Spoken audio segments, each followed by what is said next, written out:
Okay, we are live on YouTube. I'll turn it over to you. Thank you. Good evening, everyone. It is Monday, June 8th, and this is a meeting of the Zoning and Land Use Committee. I am Stephanie Simone Mahaney, and I would like to, we have two items on the agenda. The first one is to discuss the neighborhood plan that was discussed earlier at our last general board meeting. And to begin, I would like to introduce Council Member Kayla Santosuoso. So, Council Member, if you would like to begin, please do.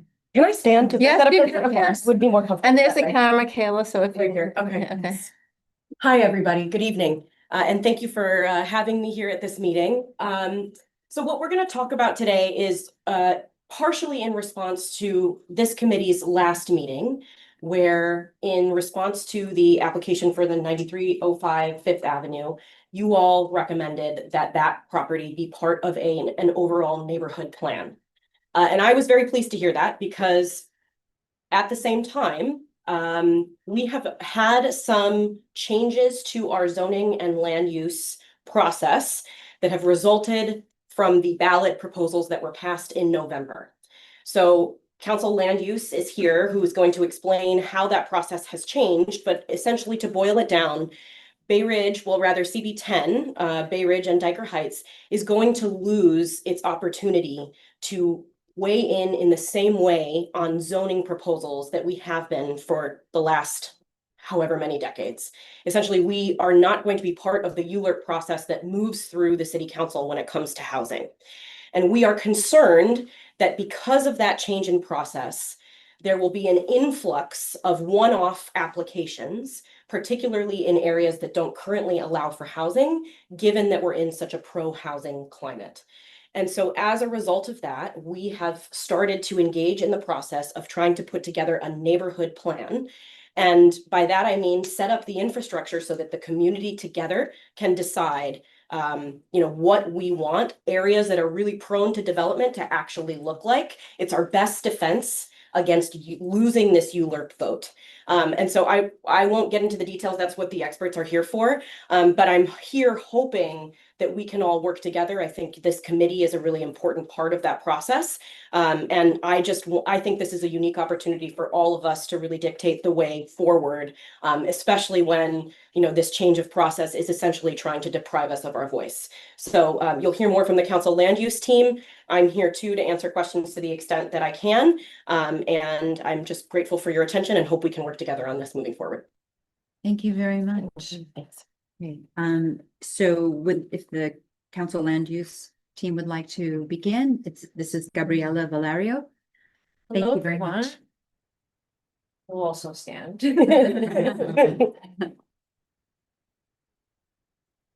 Thank you for that great introduction, council member. Definitely set the stage for what we're going to talk about today. We're going to dive into it a little bit more under the frame of looking at Bay Ridge. And Gabriela, maybe you can explain what council land use is. Yeah. So, as was stated, my name is Gabriela Valerio. I'm a community planner in the council's planning and land use division. We are a division that exists to assist council members with any zoning, land use inquiries that may come up. So we have prepared this deck for you. You can advance to the next slide. Thank you. Just a quick outline of what we're going to discuss today. Just broke it down. Some background on why is a neighborhood study needed. Speaking to what the council member was just discussing. We're going to introduce this area and the study in general. Go through some existing conditions of Bay Ridge, like what's there today, some photos on the ground. And end in, what does a neighborhood study entail, call to action, and what engagement would look like. And go to the next slide, please. So first, setting that stage of background, not only is there the charter change, we're going to take a step back first and talk about the fair housing framework. This is a citywide fair housing plan that's required to be produced every 5 years with the goal in mind to ensure that every district is contributing housing fairly. So every 5 years, there will be production targets for housing for every community district.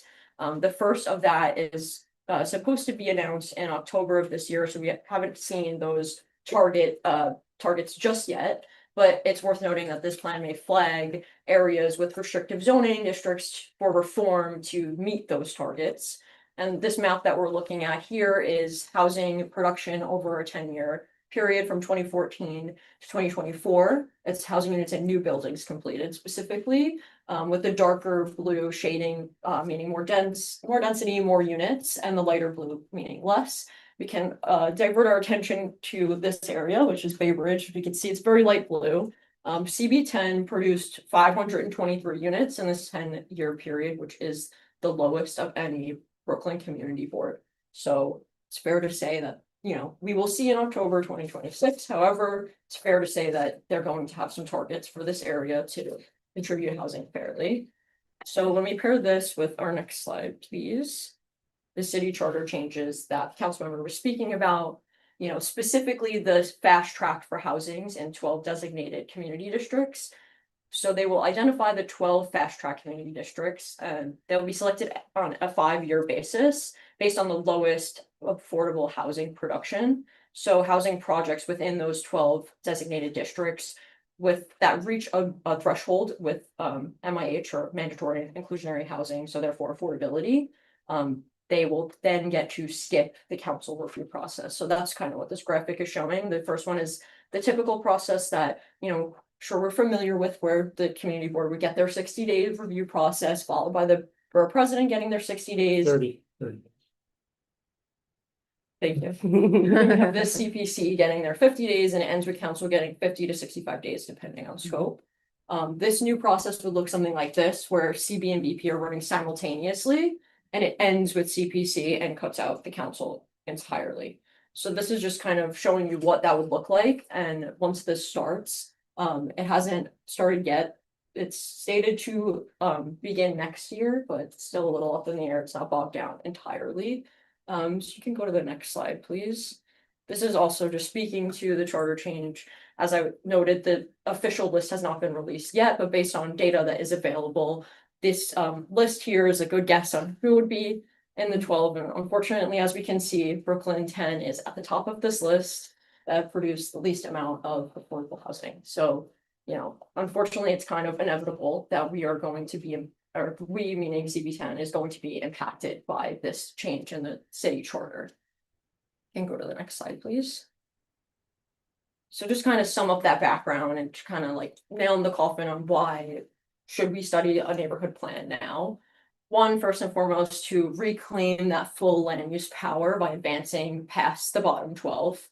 This would also allow us to put the community and not individual developers in charge of shaping growth in the area. And this also, the benefit of doing a neighborhood plan is that it unlocks critical city funding that can be invested throughout the community in various ways. So I'll take a pause here if anyone wants questions or comments. Yeah. Does the look back, like saying that we're at the top of the list of being the most underproduced in the area, does that take into account that building and projects that are actually in the permit process right now for like new construction, new buildings? Is that included in this? Hi, my name is Omar. I work with the Director of Planning and Land Use at the City Council. The rules are still being written and evaluated by the City Planning Commission. It won't be until October when the list is released that they're fully spelled out. But the methodology that they've shared with us as a working methodology that would advance towards approval of the rules includes locking in only new units. And so once they're built, they count. If they're planned, they're not counted. Or they're projected, they are not counted. Okay, Yeah. so the several projects that are That's right. coming up, will they be part of this process? They won't make They this will not process unless they're built. unless they're. They have We'll to talk have- about that at the end though, because I have an idea. They have to have their deal with HPD, and HPD has to do the certification of the units. So that isn't gonna happen until buildings are essentially built and the units are gonna be available, because no one's gonna do or something that's. Right, even if So- that timeline So shrinks. no matter how much has been approved in Board 10 or any of these boards, unless those buildings are basically ready to go now, it's not gonna count for the next 5 years. Well, Not for the next 5. When they Yeah, it's a- They it's a really are that block. rigid. I know you said 5, but Yeah. it's that rigid. Yes. Okay. So they will be recalculated every 5 years. So that's the goal of, getting off this list eventually, on the next time. Could you go back one slide to the map of the city yes, that map. Now it shows My question has to do with where does the data come from and how is the data, some proposed? Yeah, so this is from So H. so my question is it possible that some of those orange districts have very high rates of affordable housing, which has been in existence for a long time, but a very low rate of brand new affordable housing? Yeah, Yeah. unfortunately, it's a So- production metric. It's not an existing. It's not which neighborhoods have a lot of affordable housing and which neighborhoods don't. It's a question of which neighborhoods have built additional affordable housing. And it really doesn't take into account which of those districts are already oversaturated with affordable housing and which ones are undersaturated. Yeah, Is that correct? that is correct. Yes. Okay, that's all I want to know. Question. Thank you. So are we just talking specifically rental units, correct? You're not talking about like, pathways to like affordable ownership. This is all affordable rentals. Yeah, believe so. correct. Yeah. I believe so. No. Can you give a brief Brian? overview of what I the don't- word I don't think so. affordable means Can we- in this context? I actually would, I'm sorry. Yeah, Barry, I please go. think if you're in the affordable housing program and HPD has affordable ownership programs, I think that would count, although that program is relatively small. It's probably not really all that relevant because they really don't do very much complicated, very difficult program to do. Yeah. Okay, In the interest of time. I guess, Brian, I see that you have your hand raised. Yeah, the gentleman who just spoke is right. Yeah, there's very, very few affordable homeownership, new construction. The council did pass a bill to double that from very few to slightly less very few, but it is a very small minority, less than 5% of what HPD builds. But it does count if you build if it can be homeownership in theory, but. Thank you. And also just to shout out, this data is from HPD open data, so it's HPD's data that's available to the public right now, so that's where we got that from, but. This is a good Yeah. guesstimate, but like we said, it's not fully set in stone just yet. We have one other question from the committee. Anne, please. And Yeah, this is just a housekeeping item. The whole presentation is a little less audible. I apologize for being on Zoom, but it's not as clear as it usually is. oh, Yeah, where's the microphone? Maybe I could get I closer. don't know, the microphones are here. Okay. Do you want to And switch with here, Gabrielle? did you wanna sit here? Sure, that's okay. I Yeah. can Here. advance the slides. Okay, Hopefully you can hear me a little bit better now. I'm just gonna get back. Anne, you're on mute. Better, thank you. Great. Okay, so I'm gonna move on. I just have, I don't know off the top of my head. So is there any differentiation between demolition and rebuilding as opposed to repurposing of previously existing structures? Like the commercial structures in the area that aren't being used? I mean, that Those are new. Those would count as new. repurposing would count as, Correct. Thank you. thank you. Okay, now we're gonna move on to a little bit of more of an introduction of the study area itself, looking at Bay Ridge. This map here is land use map, so from the colors we can see a lot of residential, of course, or red being those commercial corridors, especially in the triangle, we see a lot of red. There's a high share of specifically commercial and auto uses in this area. The lack of green, we could see a limited open space. We know this area is very well served by transit, especially there's a nice transit hub at the end of the R train there. Just a snapshot from a land use perspective. And then now we're looking at a zoning map here. And when we look at the zoning, we could really see how the Bay Ridge Triangle really stands out on this map, right? Maybe I'll sit just so everyone can get a better view.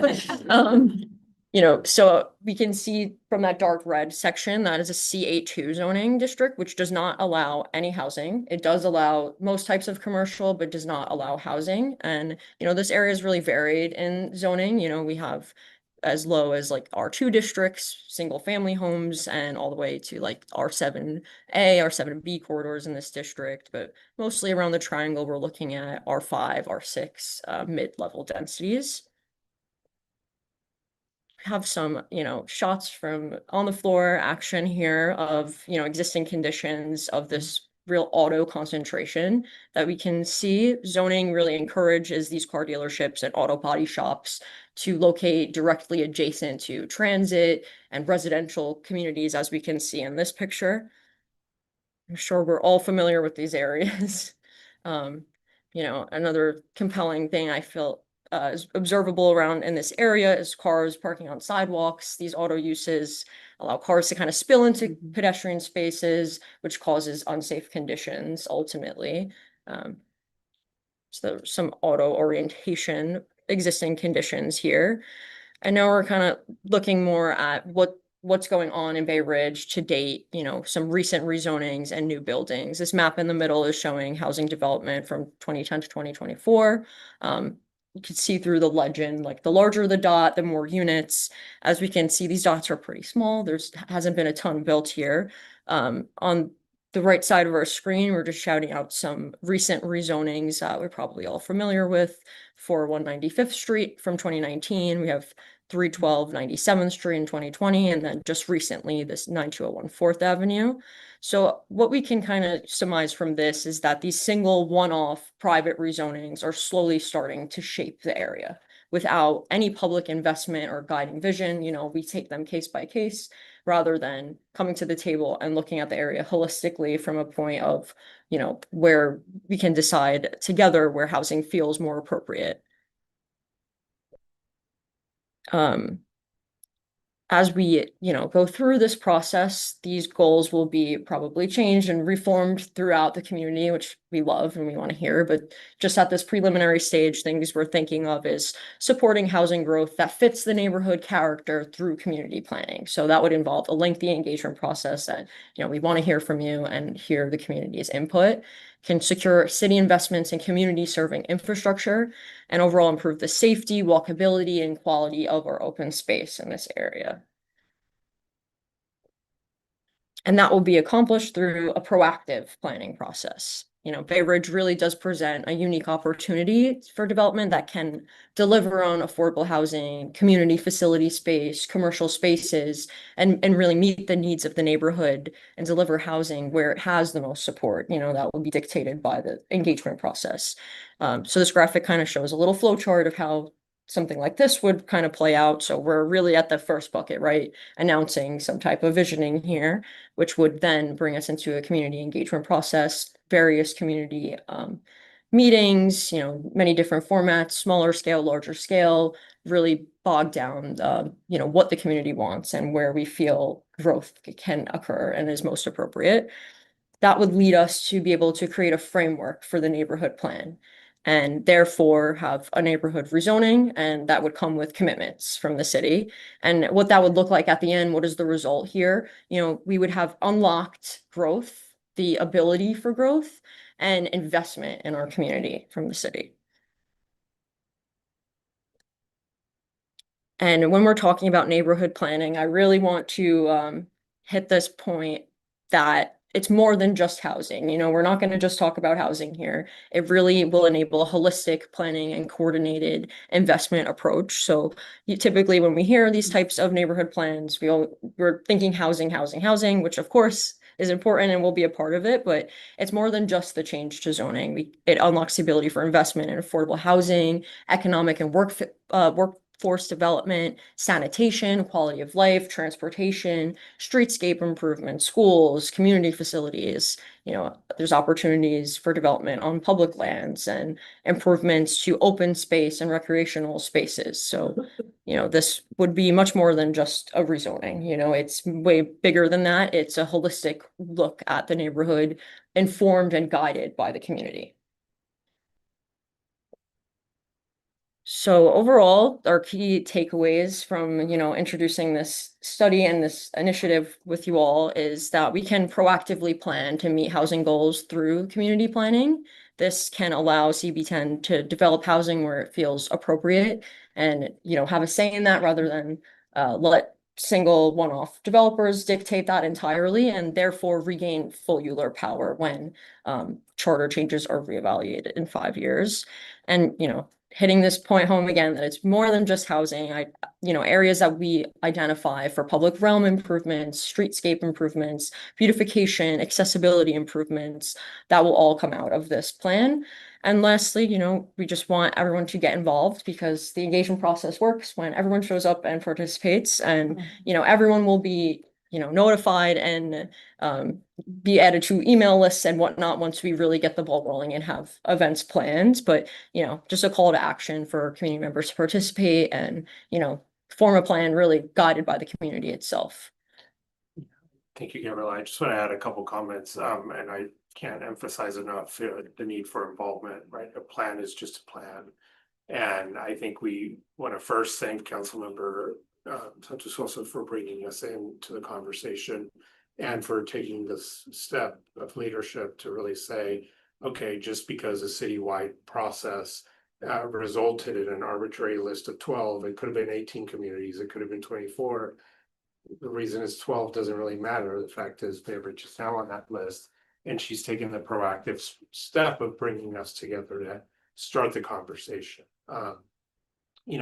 It's one thing to have mandates, and it's another thing to really seize the opportunity to look at things that maybe could be accomplished in the context of housing that hasn't been accomplished for the community so far.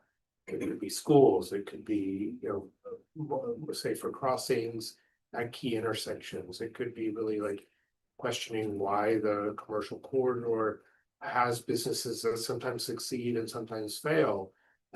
What are the ones that succeed that people really love and want to maintain and see continue to operate and be part of the social fabric of the neighborhood?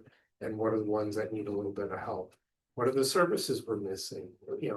How do we attract those kinds of services to our community? All those things are part of the planning discussion before you even get to housing. And the reason it's important to have leadership in these discussions and to do it with a plannerly eye, but also an imaginative openness, is that it's a good moment to sort of catalyze a record of what you're going to hold future council members, future mayors, future commissioners that are in charge of making decisions about your community to. And if you don't have that plan, if you don't have that record, things are going to continue changing around you without having much control.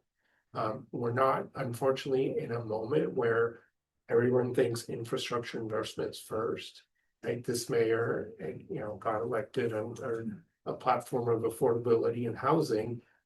At different moments in our society and our existence here in New York, we've had the benefit of thinking about growth in a different way.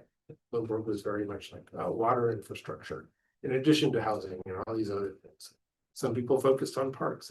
Every moment is a different moment.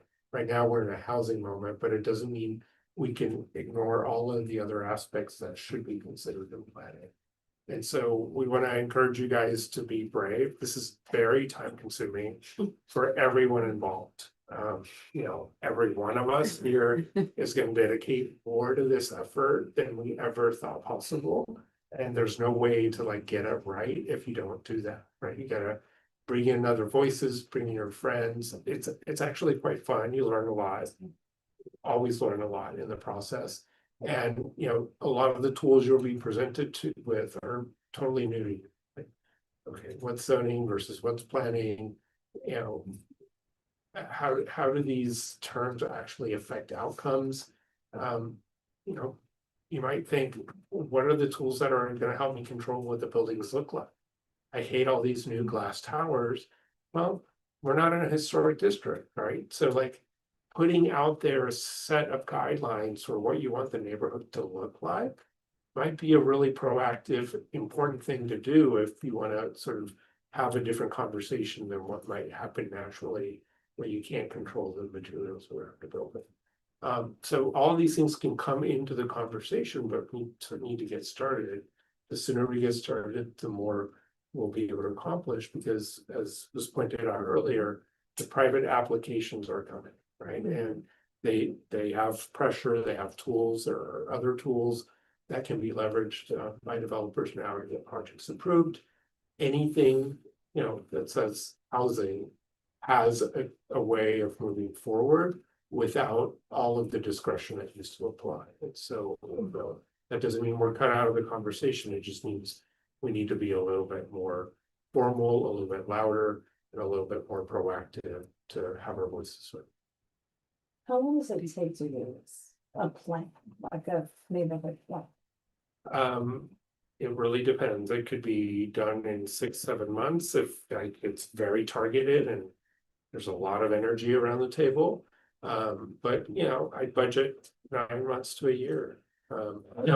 Just to have a kind of framework plan that we can then go to the city and say, we want to implement comprehensive traditional neighborhood plan that entails infrastructure investments and all of that in development. I just want to add one comment. Please do. I know we're running short on time. To your question about the existing projects.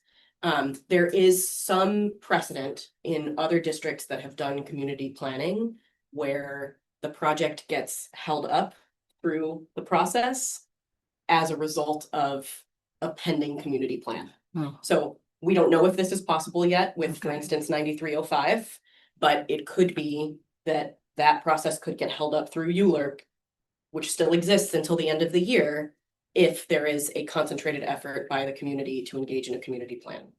Not the case with 9201, but potentially with 9305, which is something I've been working on in And the then background. there's Ovington, there's several. But you answered. But just as giving a, Yeah. there's a little bit of leverage there too, so. You did answer my question. I would like to know, just before I turn it over to some of the committee members, will the council land use division be at the helm of this and facilitate? Well, So there's 2 ways to do this. Traditionally, we can initiate, we can support the council member in doing it. In some cases, communities have found a lot of benefit in bringing in a third-party nonprofit developer or community organizer who's also quite sophisticated and has a track record doing this. What they can do is evaluate, density, proposals, plans. In this case, we want to be supporting the council member to carry out a vision, right? The speaker has given us some resources okay. within the city council to dedicate initiating some visioning work in 5 different communities around the city. We're thinking about announcing what these are in the next month or so. But the goal is to sort of run a little bit faster than we typically would and demonstrate that the council has not lost its leadership. In fact, it is leading by example by doing the planning work that ideally would have been done before determining whether a community could support or not the kind of growth that's envisioned for it. The beginning as soon as possible is The goal. the best. Good. Okay, the goal. Committee members, Anne, you have your hand up? Yeah, I wanted to ask how long the concept of the neighborhood planning model has been in effect.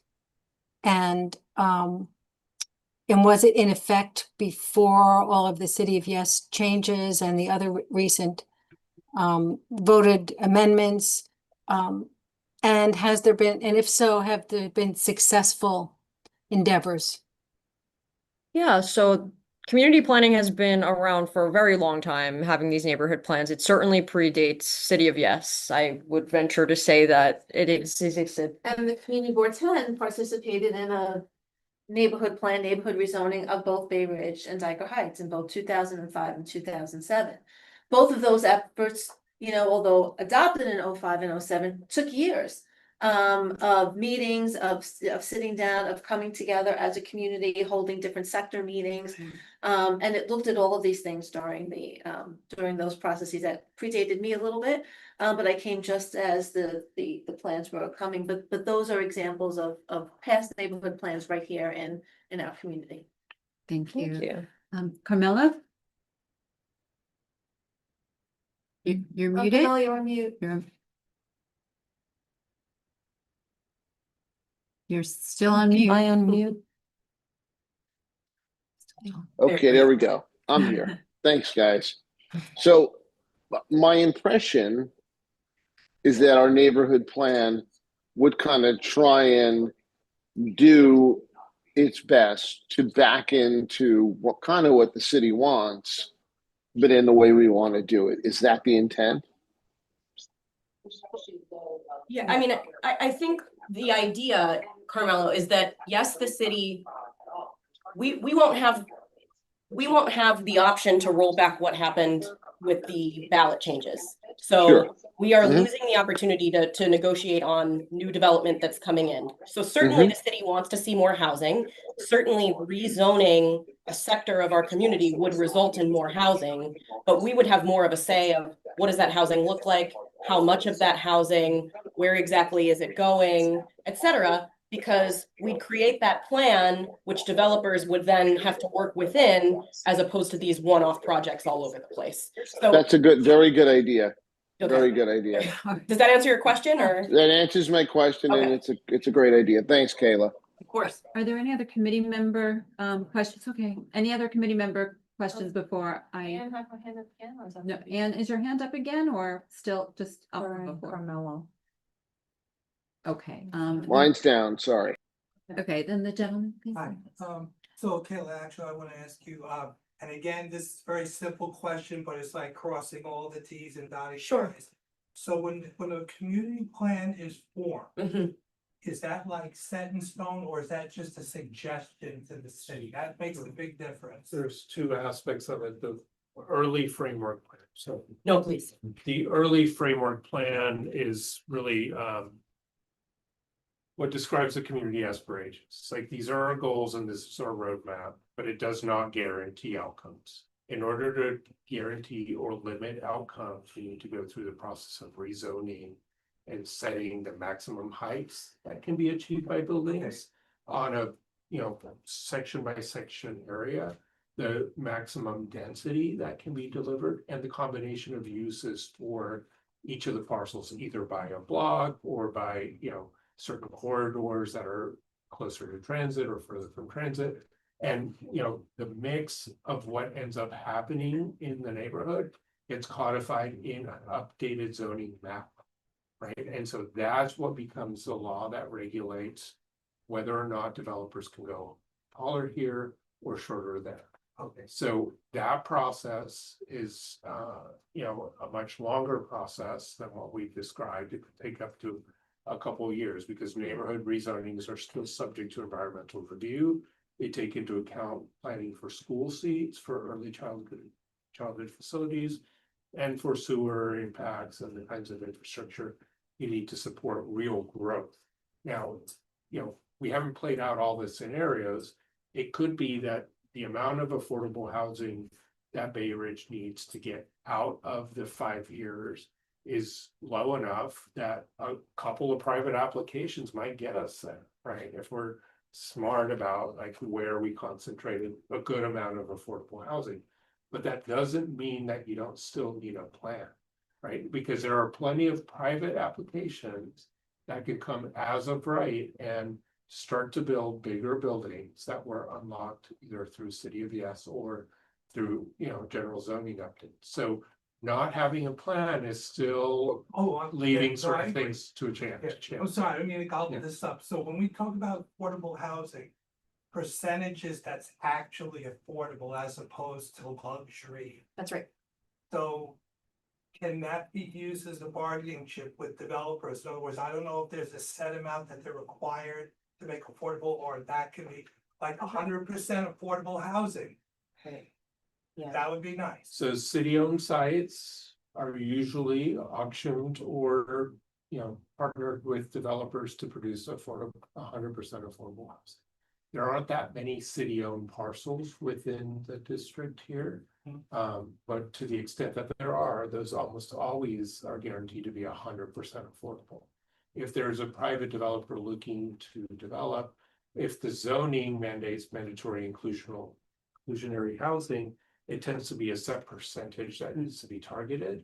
And then usually what the ULURP allowed was for some negotiation, whether it was hitting low AMIs across a broader number of units or So in some cases, people were advocating for workforce housing where you could go a little higher on the AMIs, but have fewer units. And so that mix, that negotiation isn't available to the council member as of these changes, right? So we sort of need to take back the power and put out there a series of guidelines and desires for how we want people to distribute the affordable housing, what affordability levels make sense for this community, and how it should all work together. The more comprehensive the more extensive and inclusive of all the different options that the plan is, the more likely you are to be able to get city planning interested in like really looking at the area as a whole. And just to totally drive that home, so for 9201 4th Avenue, which just made it through the council ULERT process, I negotiated with the developer and got it from option 2, which was a higher AMI, to option 1, which was lower AMI, meaning higher affordability. And that process where I negotiate, that's dependent on my vote, right? That is gone as of probably January 1st. So that negotiation leverage is what we're trying to supplement by doing a community plan. See? Barry, please. So we have a process. We arrive at consensus, not easy, but we have a consensus. Talked about zoning. We need a zoning application. Is it anticipated that the city council would be the applicant? Who is going to be the applicant to change the zoning? Or have we not gotten that far? We haven't gotten that far yet. Anybody can be the applicant. It's just resource intensive. It depends on who pays. So taxpayers usually pay the bill for environmental review on a neighborhood rezoning.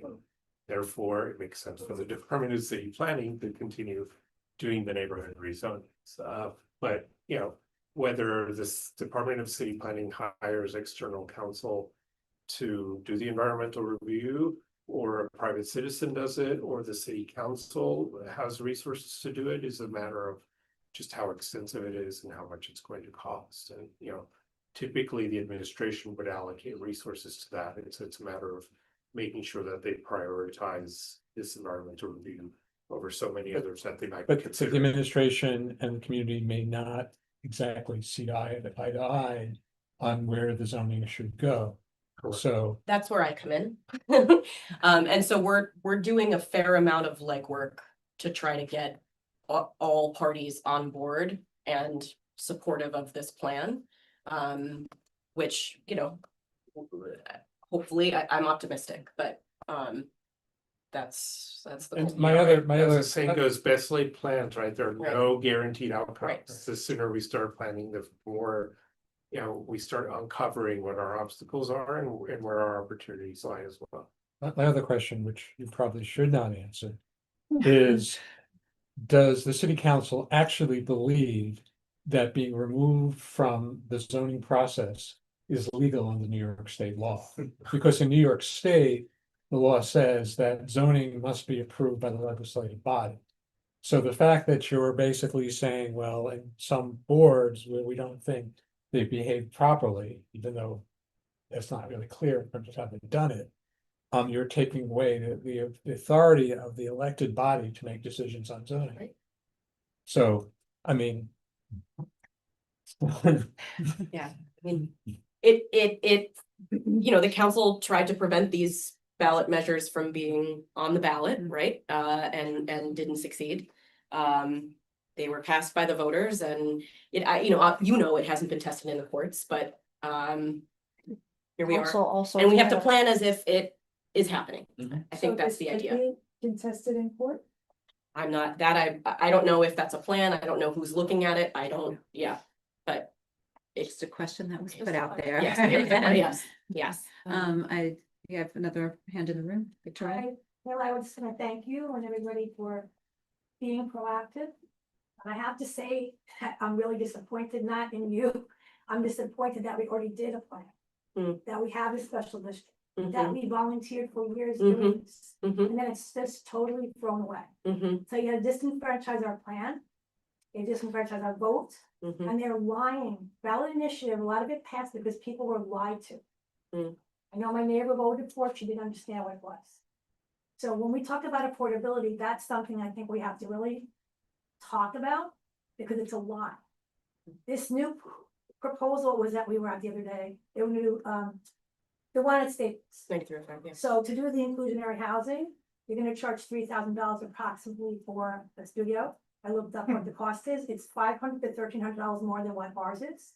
Then the other units are subsidized, and nobody from Bay Ridge is guaranteed to get in it, so how is it helping us? Mm. It raises all the property values, which you know, you pay 60% more property tax than Park Slope, but property's worth less.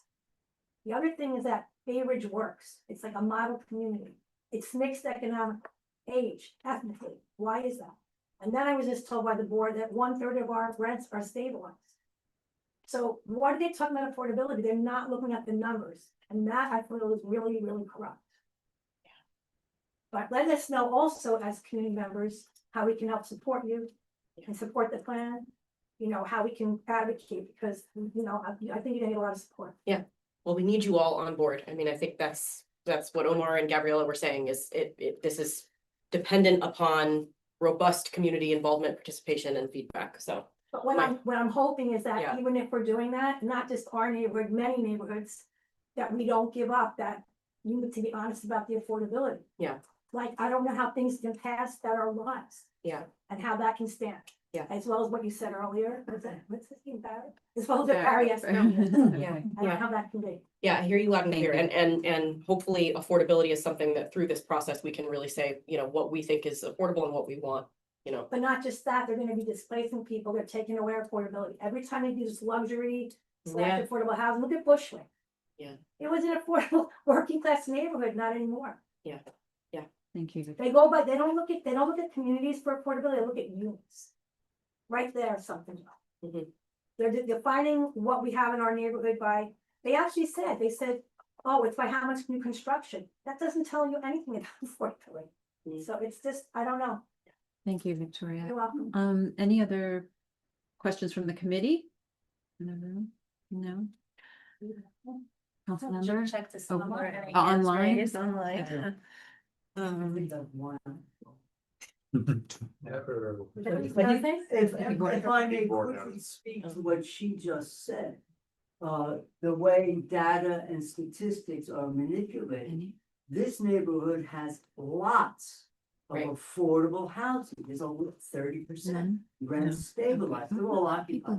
who But they're affordable, but they don't come into the statistics because the way the data and statistics are manipulated. There's only 5 affordable units in this neighborhood in the past year, because the statistic only includes one type of data. Yeah. New construction, affordable at $3,000 a month. And the statistics don't include the thousands of rent stabilized and rent controlled apartments, and even co-ops who have very low maintenance. Those are affordable in the true sense, the true definition of the word affordable.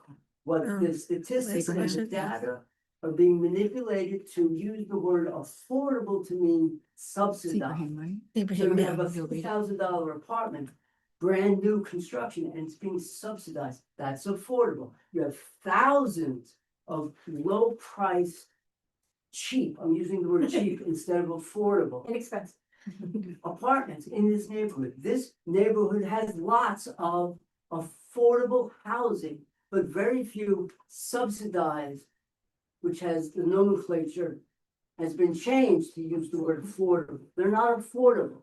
You can't put up a brand new building and pay for land, concrete, and labor and development costs and put up something that's cheap. You can only put up things that are expensive because of the cost of materials and labor and land. Existing housing is affordable, really affordable. It's cheap. It's already there. Thank you. I'm Okay. sorry, we have So- one. more question, and we have to be cognizant of time. We can- There was one question in the chat. Is this part of city zoning map changes for this area? What are the possible new zoning designations will be? No, we're not there at the process Okay, yet, okay. right? Okay. You don't know the zoning districts yet. That's why we want to do this thorough engagement to let that really be informed by the community and what we feel is appropriate as far as density goes, but The first part of the question, I think this will answer that. Eventually, this will, once we have the plan and go through a neighborhood rezoning with DCP, it would be memorialized through a map change. Thank you. Oh, there's two more questions. Why are they doing 80% of AMI, not lower, for affordable housing? I think Kayla spoke to that. Yeah, that is not set in stone as part of this plan at all. Yeah, I think maybe we were just looking at the graphic, but no, that's something to be determined. Okay. Yeah. Wonderful. I know we have to roll into another meeting, but I would like to thank you, Councilmember Gabriella Omar, very much for being here. We've been eager to begin this discussion, and I thank you for your support with No, this. thank you. We look forward to it. Thank you. All right, so everyone, we're gonna take a few minute pause while we change rooms for transition to the next topic, okay? Thank you. Thanks, guys.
Okay.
Residential. Right, right. This one? Yes. Yeah.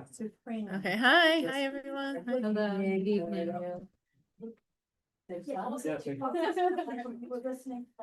Hi, everyone. So everyone is just coming in for the next portion of this meeting. So just give us 2 minutes and everyone will be settled and we're gonna get started again.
Okay, zoning fans, we're back.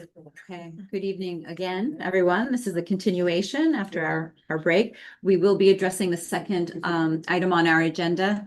And we're here to continue the discussion about the application from the Bay Ridge Community Development Center for a zoning map amendment from an R4B to an R6A at 9818 Fort Hamilton Parkway and a zoning text amendment to map MIH. This is for a 4-story building at 33,000 plus square feet. And just to remind everyone of procedure, once the applicant has spoken, the committee will ask its questions and have discussion, and then I can open it up to the public. And again, to remind everyone, this is about zoning. We are talking about moving from an R4B to an R6A. There's no, this is not a discussion about the worthiness of the programs that the community center is offering. It is a community center. There is no question about that.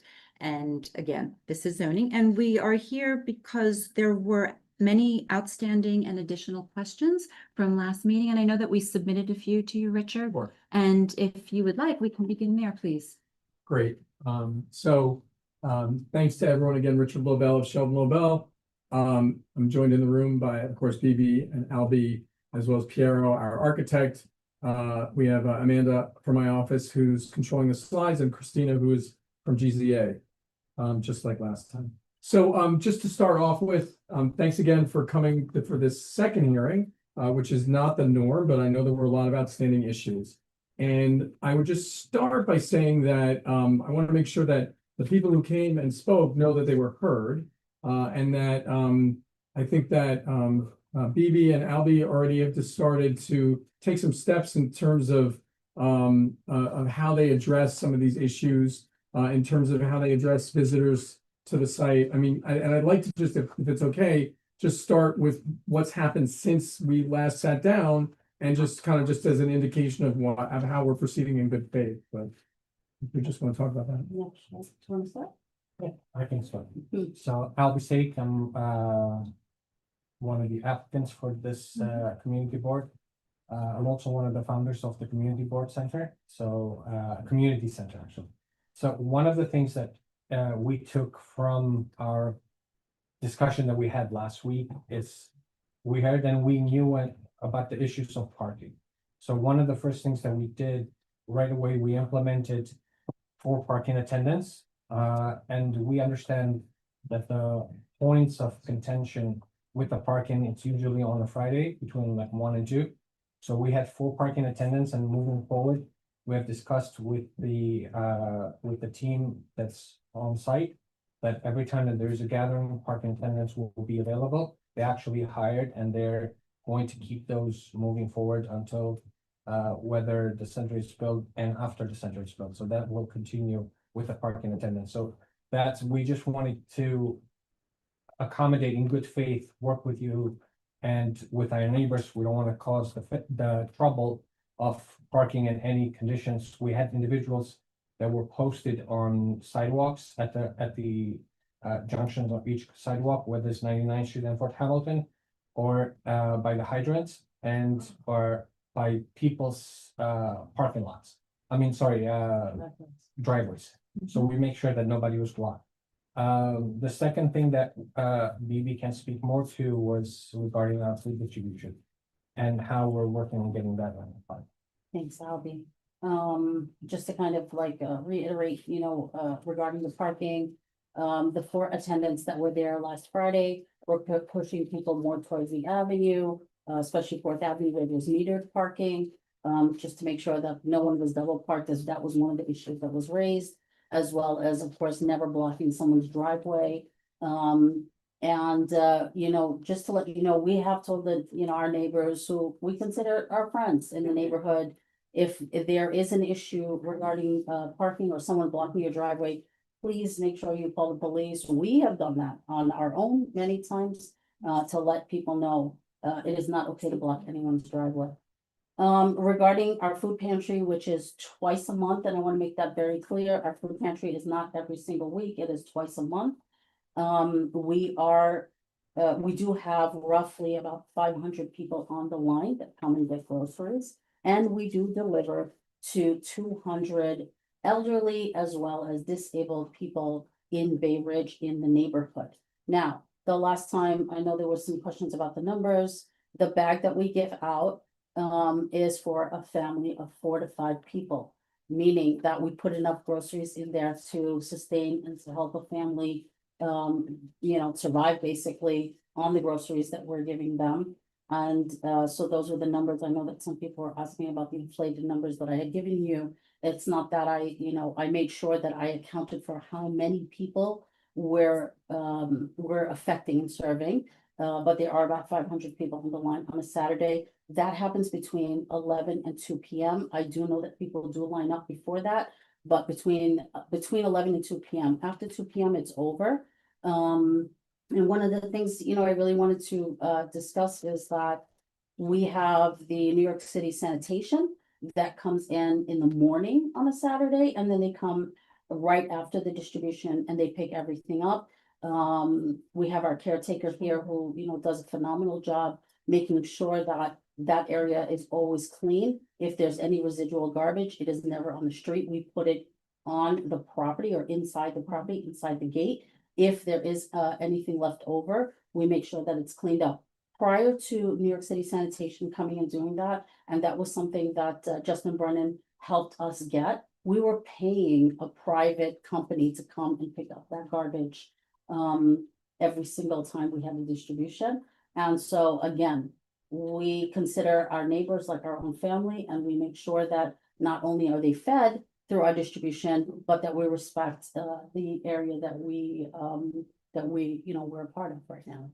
So with the distributions moving forward, that's one of the things that we discussed once the building is, hopefully when the building is built and designed, we're looking at a few possibilities to eliminate having the long lines on neighbors' properties and having them more situated within our property line. So currently, the way that Garo has made the design, we're within our property line. It's about 300 linear feet that individuals can line up within our property line. So it will go in a big sort of like, I want to say a U shape around our property.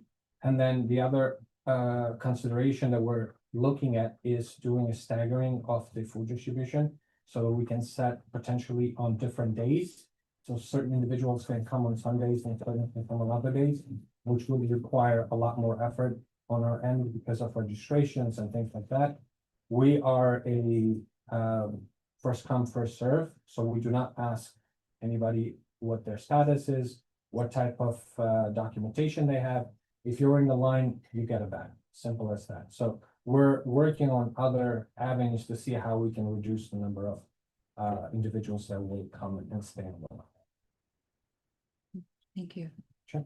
Thanks. So just to get to some of the questions that were forwarded by Josephine, I'm just going to start with our answers, and the team's happy to kind of provide some more specifics as we go along.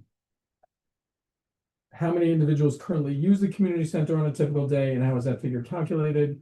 25 to 50 people are using the center on a typical day, and the current occupancy, the maximum is 280 people. And there's increased activity which occurs as Albie mentioned on Fridays and during Ramadan. So that's when we see increased activity at the site.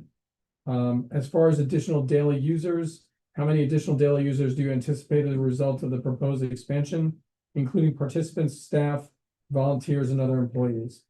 And what we talked about a little bit as an applicant team was the fact that the activities that are going on here have gone on here for the last 5 to 6 years. And that one of the goals here, and it's, you think about it sometime and you're saying, okay, we're putting in a building, in a bigger building. Are we going to be creating more congestion, more traffic, etc.? The idea here as the center operates is that many of the activities that are taking place right now on the street and outside, as we've suggested, would now be brought within the premises themselves. So when we talk about additional users as a result of the expansion, it would probably be 50 to 75 people in the mornings. That would be daycare, and that's something that is going to be utilized by the surrounding community. And for the rest of the day, roughly 50 to 100, that would be youth activities, again, and something that's offered to the surrounding community, and the opportunity, as is very important, to get space from off the street, just to get kids inside to be able to engage and spend some time together. These are not simultaneous uses. There'd be the morning kids coming for daycare, and then the youth activities in the afternoon and after school.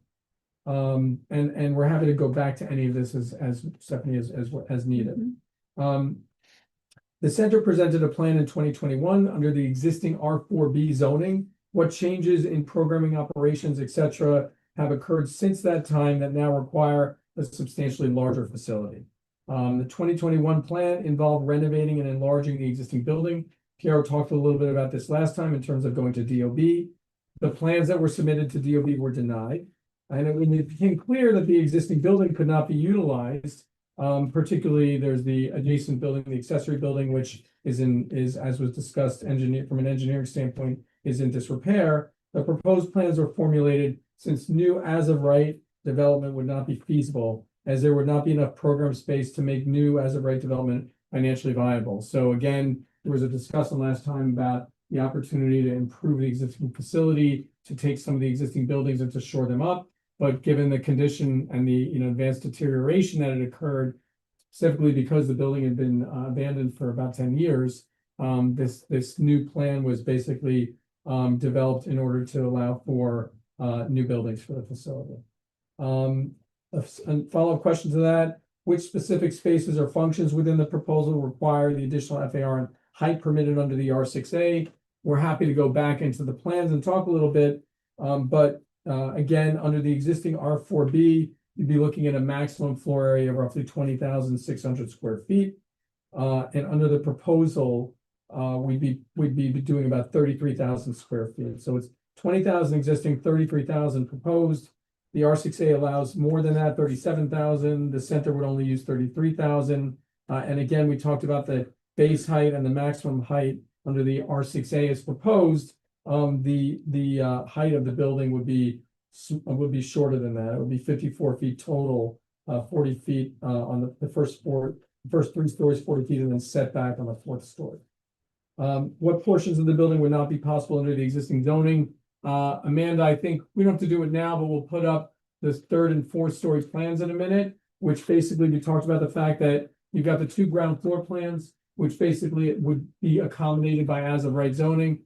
The 2 additional stories above, roughly 14,000 square feet. So if you think about it, if the existing zoning allowed 20,000 square feet, the additional 13,000 square feet permitted, roughly 14,000 square feet, is what we're going to be allowed now, given the proposed new zoning at R6A. So to build under the existing zoning, roughly 12,400 square feet of program space will be lost. Most of the proposed 3rd floor and the entire 4th floor will be eliminated. Again, roughly 14,000 square feet. And we can talk about, you know, what goes on in those spaces. And finally, would you explain how existing operational impacts were evaluated and incorporated? We talked a little bit about the operational impacts that we discussed last time as a group, the new parking attendants that we have been utilizing most recently, security that's been hired to mitigate some of the operational impacts, and also BB just talked about changes in the food pantry operations to mitigate some of those impacts. Piero did work on a facade design. You can see, and so as not to confuse everyone, Piero, if you just want to walk through the top one, what that represents, and then the bottom one. Sure. What you see on the bottom is what's been proposed to you. That's what you've seen up till now. And the reason I thought this drawing was important was for all, if I could talk about architecture just a little bit. The block essentially is 200 feet. This is a view from Fort Hamilton Parkway. If we're looking at the lower rendering, you'll see that the block is actually 200 feet across. Half of it are the triple duplexes, and the other half is the center itself. So if you look at the duplexes on the right, you'll actually see there are 6 units, a couple 6 single-family homes. But you can see that because it's half the block, that there was a replication of that on the facade that we designed up to the height of the neighboring buildings. So why is that important? You'll see that there's context isn't just about materials and styles, but context here you'll see we actually use 6 arches that mimic the 6 units next to it. You'll actually see that the arches match what on the existing building we have, not only round top arches, but actual pointed arches. So there's a bit of a mimicking of the original building here. But you can see that the context was meant to show that we're being sensitive to the rhythm of the street and the height. And so there was some sensitivity, I think, in that part. Above that, of course, are the 2 floors we've been talking about. We tried to make them as delicate and as light as possible. But you'll see that what we did over the weekend was we created the upper rendering sort of to show you that base is really meant to mimic sort of the height and scale of the buildings next to it. And then, of course, the lightness of the upper floors, whether that's something that not being very heavy would hopefully even maybe disappear into the skyline a little bit and be a little bit grayer. So the whole idea is that we want those to sort of float into the clouds a little bit as an analogy. But I wanted you to see that how important it was that we really looked at the scale of the facade of the building and how it works with. And of course, it's identical on 99th Street as well. Those homes actually continue on in the same style on the side. So I think that was what was important architecturally. I don't know, did she know the other? Yeah, Amanda, you want to just go to the last page? So this is a revised rendering, still from what you've been seeing, a little bit more cleaned up. You'll see that the base, again, in the initial design is potentially some kind of limestone. Even the ones up top would be some kind of stone or material that would as it sets back, would be a little bit more less intrusive, I should say. But you can see here that the intention is that the scale of that base, which is the important element, is really, in my mind, the scale and the rhythm of the street that it's on. Those are the very top, there are 2 floors, you're saying, and then they're not bisecting, but they're the canopies. So there's 1 floor, and then above the canopies is another floor. Yeah, so I'm sorry, yes. So I don't know if that's the term for the structure. No, it's good. The canopies, that whole floor is the youth center floor. So you'll see on the right, it's actually set back. We created an outdoor cafe, coffee area for the kids, for the youth. And so that whole floor is really the youth floor. Then above that is that community space. Okay, so there's a perimeter under those canopies, when you're saying outdoor. Correct. When you, earlier renderings, there was a rooftop. Where is there a rooftop here? Is it above the very, very top? That's what I would call the rooftop. It's perimeter. That's correct. This perimeter is what I would call the rooftop. It doesn't go to the top. No. Okay, and hours of operation for this I think you'll have to discuss that. Okay, that's in a slide, so we don't need to go down that road just yet. I'm sorry, please do continue. No, I wanted to, there were a lot of questions about the architecture, and I felt it was important to talk about here, where somebody's ideas came from. So one of the, if I may add, one of the things that on the initial design that we did in 2021, the rooftop was going to be utilized as a basketball court. What we did is we actually removed that from being on the top to avoid any noise and concerns to the neighbors, and we actually added that to our basement or sub-basement level. We can talk about that a little bit as well. I think a couple of questions were about the pool and noise, and it was totally intentional to put all those noisy functions below grade. The pool is not a community kind of pool where kids gather. It's really a lap pool, an exercise pool.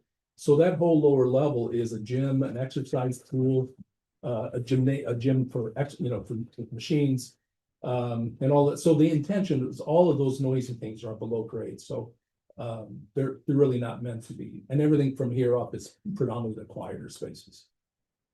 Richard, have you anything to add? Yeah, just to conclude this portion of the presentation and be available for further discussion and questions. The process, and I think that if you ask the applicant team, like we needed to hear what happened last time. It was not a failure from our standpoint, but a success to hear some things which are hard realities, and some of them are just hard realities to living together in a city and in Brooklyn and in Bay Ridge. And I just want to say that we deal with a lot of applicants, and we deal with a lot of religious institutions as well as cultural institutions and community facility institutions. And I've got a good applicant here in terms of they're open, and the fact is that they want to listen to this. And so we viewed our last discussion as a success in really hearing some things which may not have been easy to hear, but I think were important to hear. And so that really has a kind of it's colored what we're doing on a going forward basis and how we'd like to be seen by the community. So thank you for last time. Thank you for tonight. We're interested in keeping the conversation going, and we're happy to answer questions. Thank you. I will turn it over to the committee, but I just wanted to say, you had initially started by saying that we're having a second meeting and it's unusual. I would like to emphasize it's not unusual, that particularly with a rezoning, maybe a variance, maybe in fact, even with a lot of big changes, we have more than one meeting. Particularly with rezonings, they generally extend beyond 2 meetings as well. So just so you know that. Pierre, you had your hand up? Yeah, you showed a slide right before this one and the upper one was more brick colored than white. Right. Is that the new, and then now this one, you don't have that. Which is it, or? It was really meant as an illustration to talk about the idea of this base. And the height of it, and the fact that just because it's limestone, not brick, that maybe it stood out a little bit more. So I think it was an illustration from my point of view, just to indicate that if this were brick, maybe this wouldn't be such a big discussion. So the answer is, and I think we just talked about that. I think we're all willing from a design standpoint to relook at some of these architectural items, if that's how. Well, that hasn't been decided. That's not been decided. Correct. So I mean, we cannot decide that until we have an approval of the result. Right, but we're supposed to give approval, and if there was some discussion or thoughts about the white versus the brick, it might help the process. Agreed. So one of the things, and that's why we actually took the initiative to come up with a design that would be more fitted to the community in the neighborhood. Right, okay. Are there other committee questions online? You've all disappeared. I'm here. Oh, I'm here. I like the brick. Sorry, by the way, before you get started, I see my name a million times up here for some reason. I don't know how that happens. I don't know. I'm here. Yeah. I'm in the room. I don't know, did you? Oh, maybe Um, I don't. Oh, Yeah, I'm not really sure how that is because panelist invitations are given just to committee members. So that's, I don't know how that happened at all.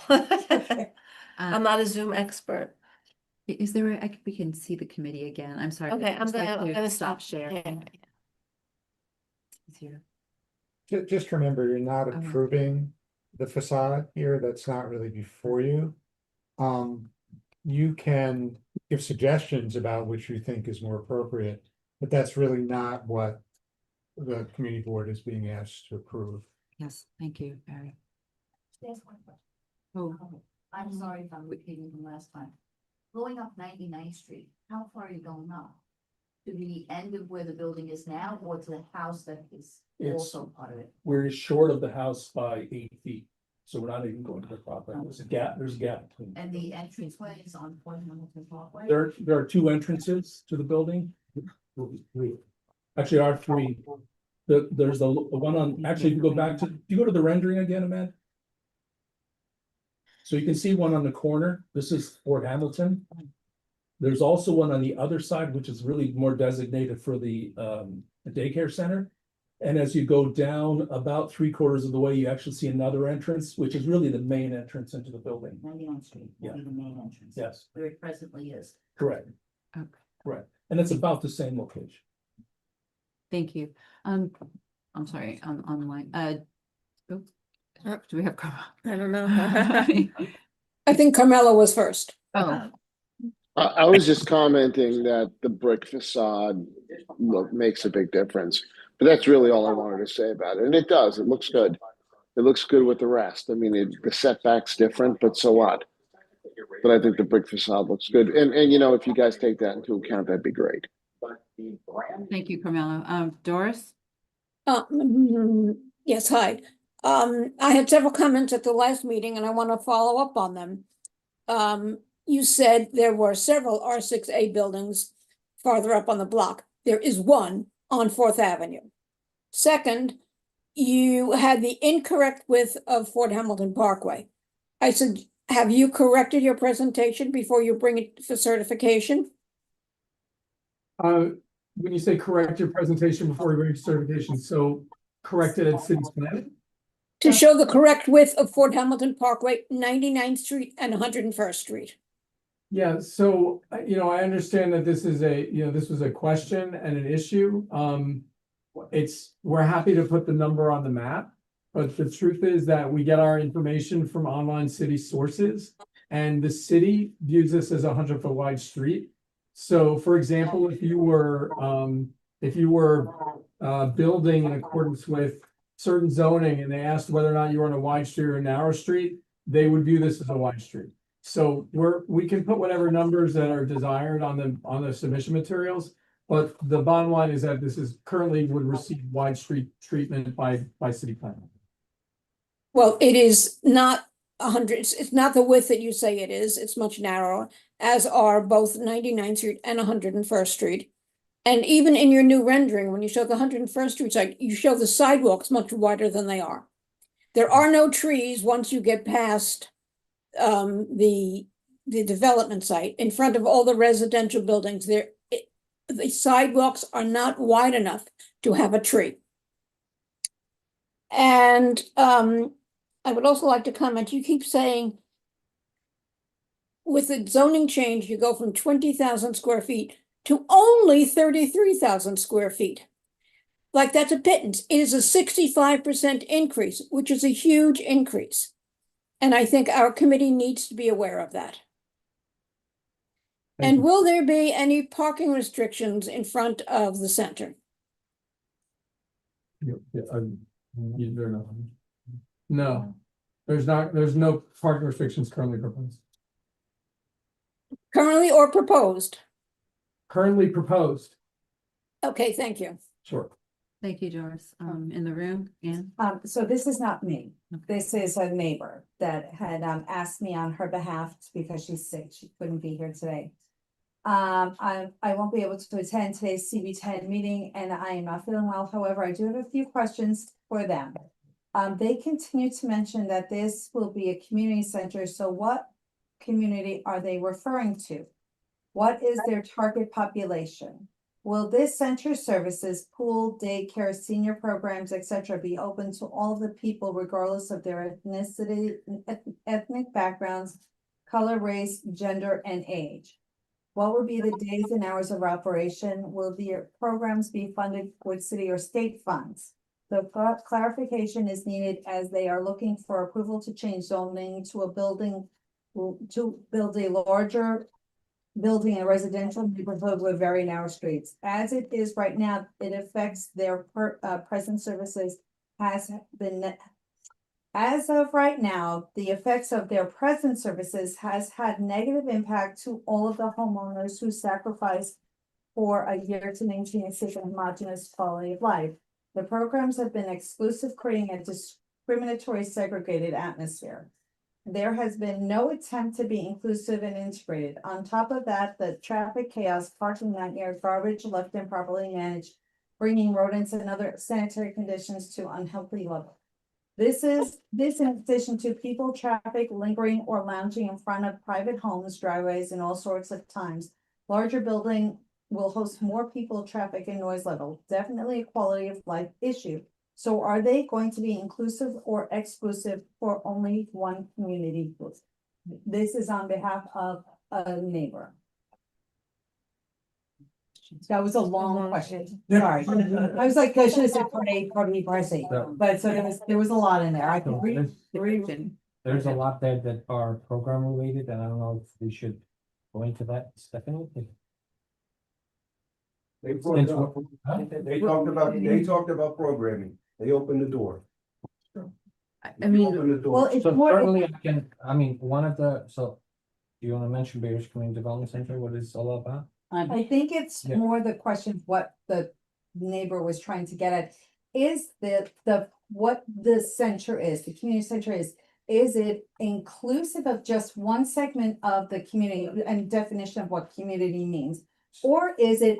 I understood the question. Right, so what I'm trying to understand is that, so by show of hand here, anybody has seen the line on a Saturday?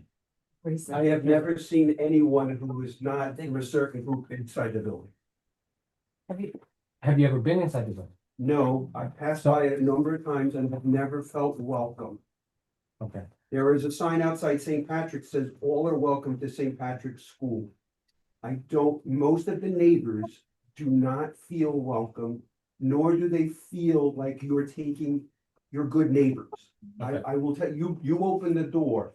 They feel you're being exclusive and not inclusive. So, I just wanna easily say that Bay Ridge Community Development Center, it's a non-religious organization, does not serve a religious purpose, and it's 100% open to all community. So it's separate from the ISBR, which has an interlocking board. Your board members are pretty much the same for both entities. So is it a religious institution? It's not. It's separate. Because he mentioned he works with a lot of religious institutions. And community facilities. and But you, communities. that was the last thing you said. You said religious, ethnic, and then at the last you said. It's- You're right. I'd like to give the applicant the opportunity Yeah, to they- respond, so, Yes, sorry. thank you. So if you would like to speak to So- that, and then the programming, since So like I the question. mentioned, BRCBC, it's a non-religious organization, and it was specifically designed to be built as such. And that's why this community center is open to everyone and there's no discrimination. If you would see, a lot of the volunteers on our food pantry are from every race, gender, religion, community that we support and work with. The line itself, I want to say, if we were to talk about specific race or religious, they are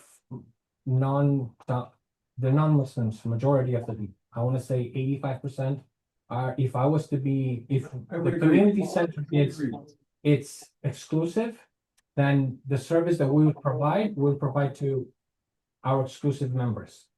BRCDC as a community center and as a nonprofit does not have a membership fee, so it's open to all. So, and the programs that we also serve currently at our 68th and 5th Avenue location office, it's open to all. And we serve individuals from every community. So I want to make that clear that this is not for a specific group or ethnic or religious background. It's open to everyone. So they were saying like the use of the pool. So and that would be everybody, correct. like, So again, that stays continues with the same standard of our bylaws. So that will not change. Thank you. I appreciate you addressing the programming. I just want to make sure I go back and forth. Doris, is your hand up again, or it was? Yes, it is. It is. Okay, so then Doris and then Carmelo.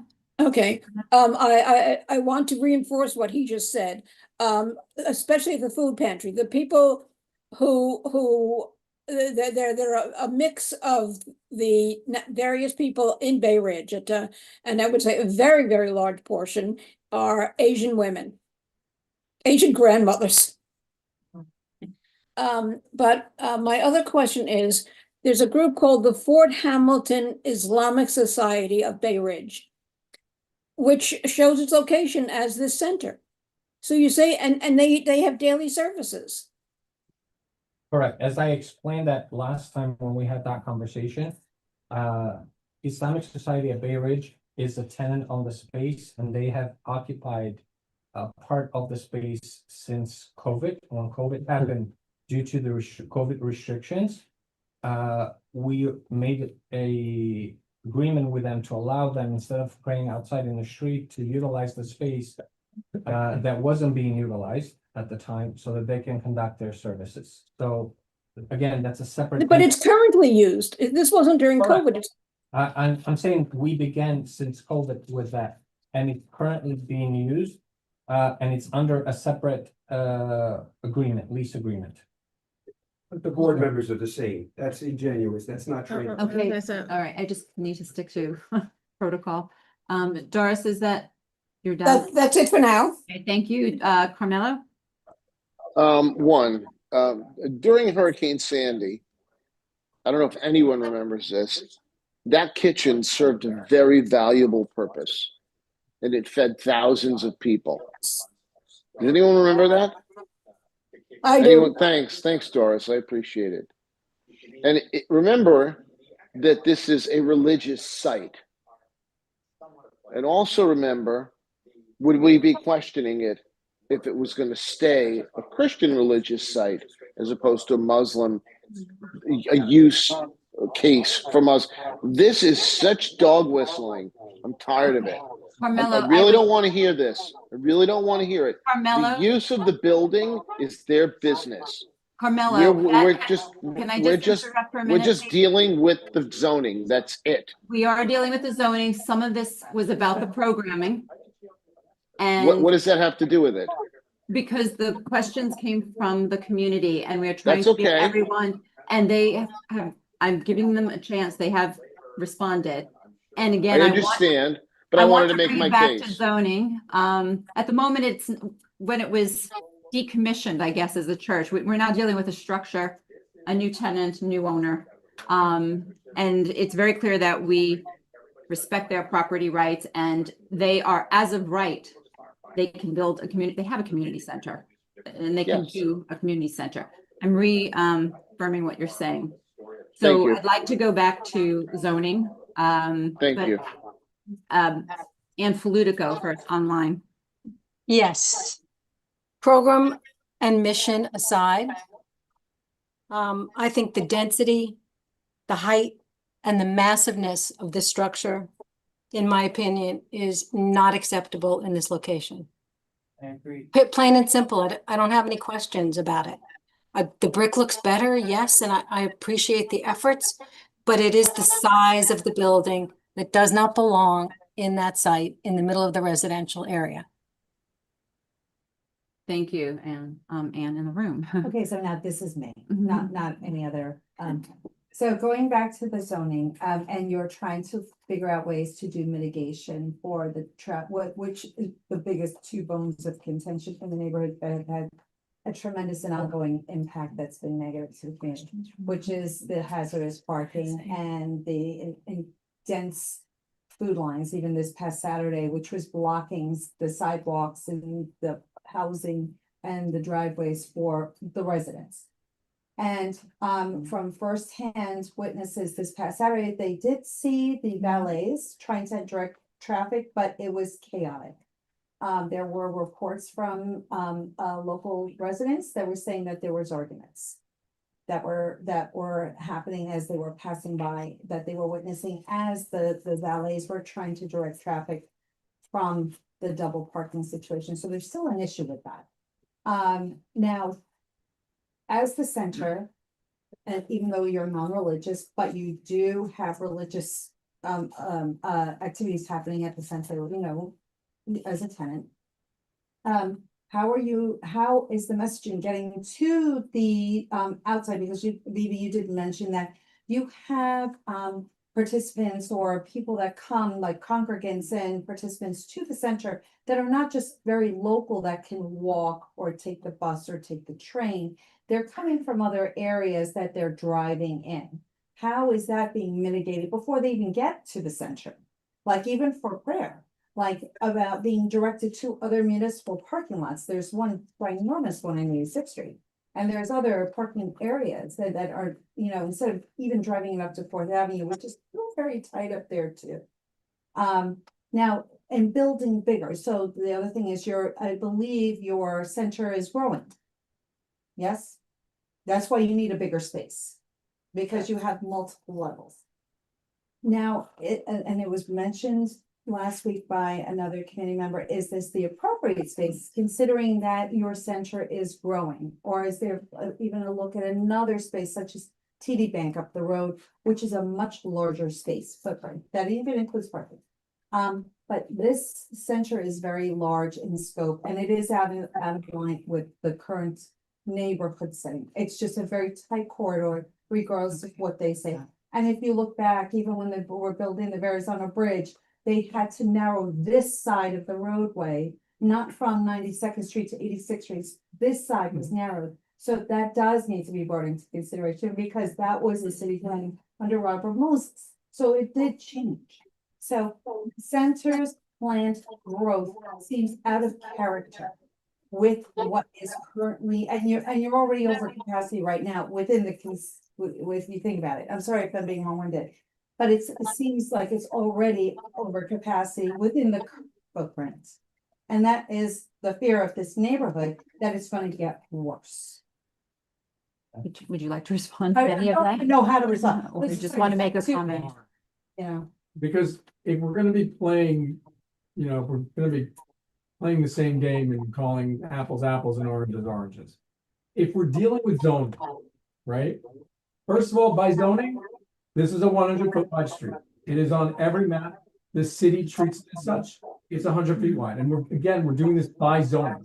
If we're doing this by zoning, they've gone through a detailed environmental assessment statement, which has basically demonstrated no impacts to this use of this property. typically when we go through an environmental review, if there are impacts that can't be mitigated, there are restricted declarations that are filed against the site. There's an environmental agreement that has to be entered into. The property receives an E designation. That was not done here. Why? Because at this proposed density, in this location, this use was not be deemed to have any negative environmental impacts. So just to be clear, because like there's discussion about program and communities and stuff, but I know that there's also a desire to bring this back to zoning. Negative declaration they received, and what that means in terms of zoning, negative declaration means no impacts. Means that the Environmental Assessment and Review Division of City Planning said that this use at this site at this size, and not merely at this size, but at any size, an R6A building here would not have any impacts that would require mitigation. So that's really the answer here, which is like, we're dealing with zoning. That's what zoning basically dealt out. Thank you. Okay. I know that that has been a frustrating point for you. It is equally frustrating for us because what we are seeing is not what the city map says. That's part of the larger issue though. Okay, so not that we didn't hear what you said the first 3 times. There's no reason we can't include a statement on our report to the city that there's a mistake in their map. That would have to be discussed with city planning, and that's where what I'm comfortable with. But in any case, and you're finished. That was and then, okay, Ibrahim, no. Yeah, I'll second Carmelo in his statement. But aside from that, we have in the committee we get a focus on mitigation. Because zoning asks for things and they're saying they're in compliance. Perfect. So let's focus on mitigation, how to mitigate if there is any issues will come up. And again, that's a possibility. So we'll have to focus on how the applicant will mitigate and have solutions of such. But the zoning is zoning, and if we don't accept it, that's an opinion. But if the applicant is complying with the zoning and the books, that's what we want. Understood. Thank you. Pierre. The one problem with these drawings, and I understand it's a bigger building and it looks out of place, but if you looked at it from the other direction, you've got this massive freeway. It's tiny compared to what is actually there. And I don't really see, that's one argument that I don't buy at all, because it's not like it's in the middle of Bay Ridge where it's all smaller buildings. It's across the street from this gigantic mess that we got stuck with how many years ago, but there it is. And it's on the screen. Right, okay. Well, That's our front yard. Right, there it is. So, I mean, it's not out of place, given the context of the other side of the street. Thank you, Pierre. I concur, Pierre. Do I have any other committee questions? Yeah. Sure. Phoebe, you mentioned that you would pay an homage, or like the center could pay an homage to the Church of Generals for something that's inside of the building. Is there any way of reclaiming some of those materials for the facade, such as all the stonework that's out there? Because when that church was built, it was built by the soldiers of Fort Hamilton, and that was going through all of the decades. So, and this way, not only inside, but residents outside in the community would keep that connection to its origin. That's something that we can consider. We'll see how the design works. Yeah, I mean, it's stone that's been mortared together for a long time. And so the question is, Almost 200 years. the question is, when you start pulling it apart, does it just crumble? That's the issue that I would probably have with it. It's a very brittle kind of stone. It's a granite-y stone, but I can't say that I could. It's a great idea. I just don't know the realities that you could say. It would be nice if it, like, depending on which way it goes, yeah, even if it's the original plan at the smaller scale, having those elements that are visual to the neighborhood. I mean, that was basically the initial intent. Yeah. And we are going to do our best to try to use some of those.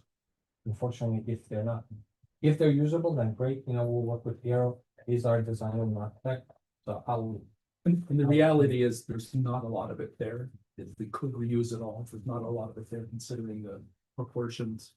So I mean, this is, well, I haven't thought about the wrought iron, but if you look, the building is essentially a one-story building with a very high roof. And most of that is below grade. So a lot of that, and there's lots of windows. So there's really not a lot of, especially the stone. The brick on 99th Street is not significant. But the gray stone, I like it as well.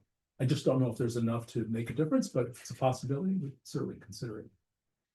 It would create an archway or something like that with it, or maybe so. Thank you. Barbara? Barbara, you're on mute. Okay, is it possible for the building to be on the same alignment as the homes on the block? As the home on the block. I'm sorry. Outline. Well, that's a significant, the setback on the homes are, I believe, are 20 feet because of they all have driveways and garages. Right, but So- could you push your building to be on the same parallel as the actual homes? Yeah, the problem with that is from a programming standpoint, if you lop off 10 feet around this whole building, it really, really hinders the planning. We're required to go higher. So the answer is we would have to relocate some of that square footage, but it really hurts, for example, some of these multi-purpose rooms. The stairs and elevators would get squeezed. I think it really, even the 10 feet that we're proposing is sort of a hindrance, at least because of the small footprint that it is. I totally understand what you're saying, but it would be very difficult to accomplish that given the program. Thank you. Anne? Yes, architectural question. You've shown us elevations and renderings from an angle that really focus on Fort Hamilton Parkway. Do you have any elevations of the side street? How the building looks next to those tax lot 6, for example, in that row? Yeah, I think the initial presentation, Amanda, can you go back to? Forgive me, I don't recall it. Yeah, it may be shown. Just give me a second. I'll have to switch to the presentation shown last time with the old rendering. 1 second.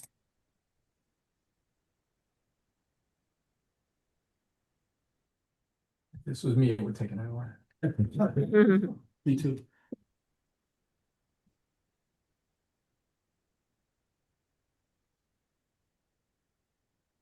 So here, this one, you see the one dated June 3rd?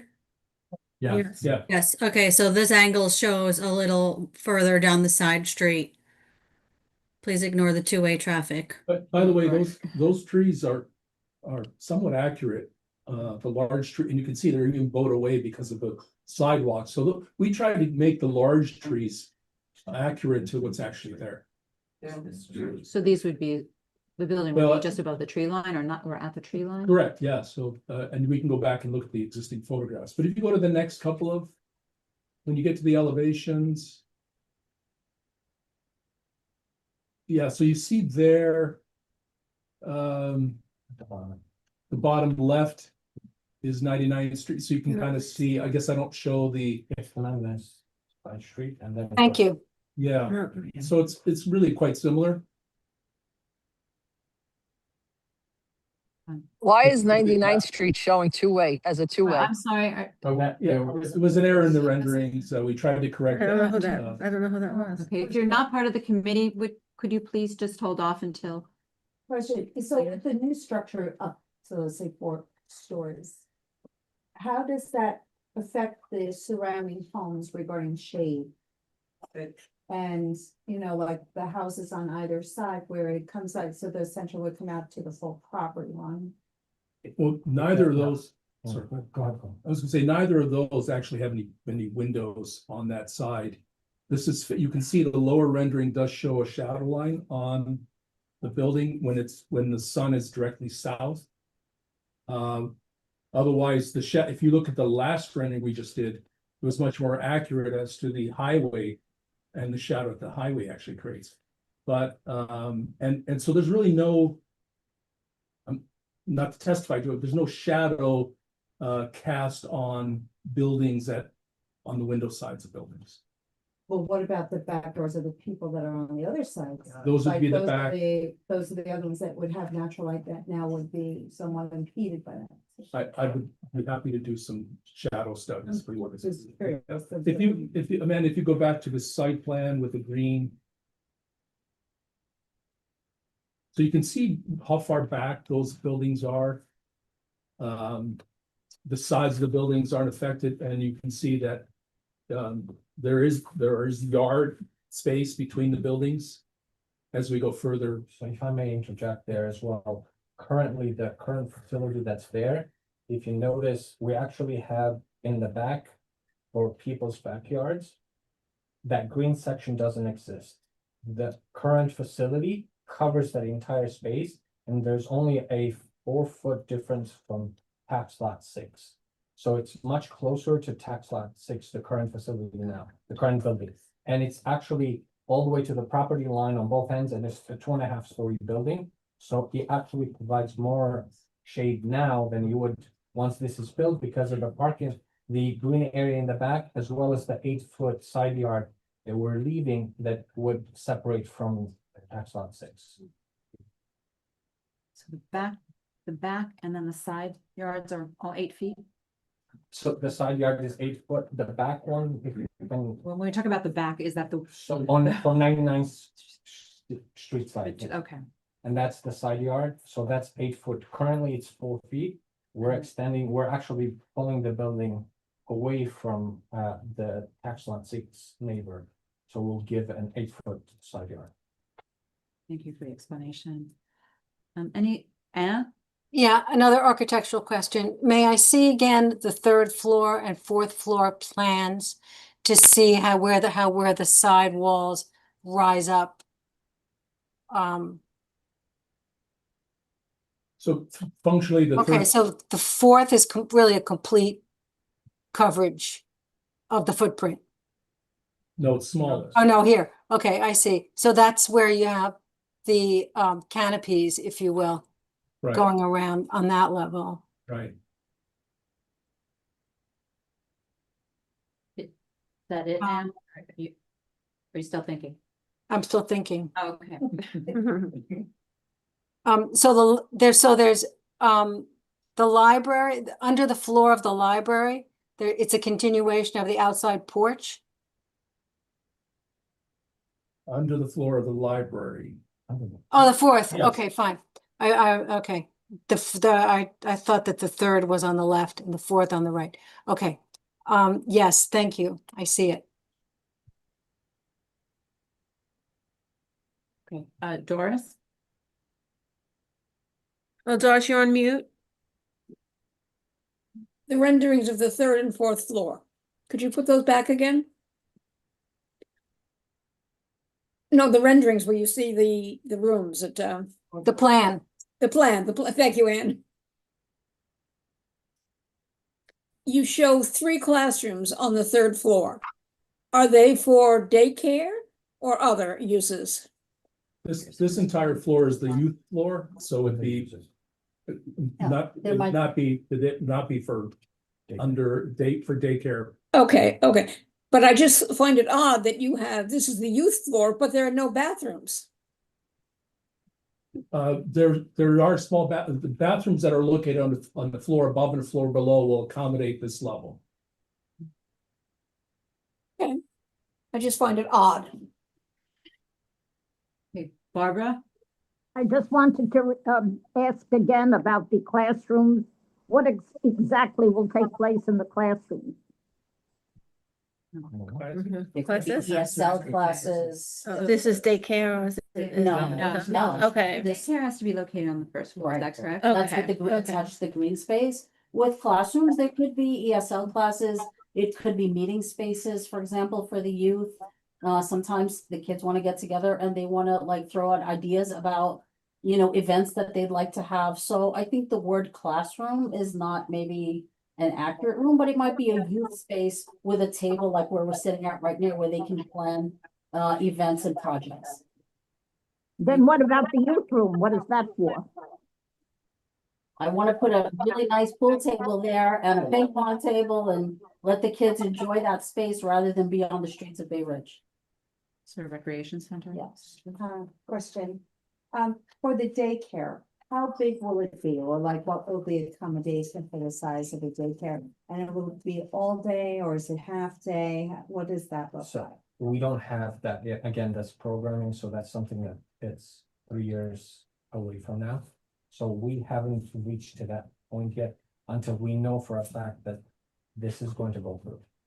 And with any daycare, I'm sorry, any daycare in New York City, there is capacity, right? According to New York City, we cannot put 100 kids in the daycare that cannot accommodate them. I would say, as a former teacher, not more than 20, 25 at best can fit in a daycare situation. So that would be just like around those numbers at like at different times of the day, or is it just at a certain time? No, it would be in the morning Just the time. morning. Yes, Is absolutely. that drop off or is that just drop off till parents come home from work? I'm just trying to understand. Again, we haven't created that program as of yet, so I couldn't speak to if, the numbers, for example. That's or- programming. or- Right, but I just Yeah. tied that back to But- basically the pickup and drop off, like you see similarly with a lot of schools in the neighborhood. Where they get dropped off and picked up in a car. So that relates back to traffic. I understand that, and just unfortunately, we have not reached to that point yet. That takes a lot more time and effort and investment that needs to be put in. That would require us to be able to get their approval first. And now would also the religious services still continue, or is that tenancy changing at some point? Because that, Uncertain at this point. I mean, we're talking about a 3-year period under construction, 2 to 3 years, so we're not certain as to what's going to happen. So there would have to be a conversation about mitigation for all the Right. programs, and that to include construction, Mhm. regardless of what that. If I have no more committee questions, I'd like to turn it over to the public. So committee, we're for now. Okay, can I get you last time?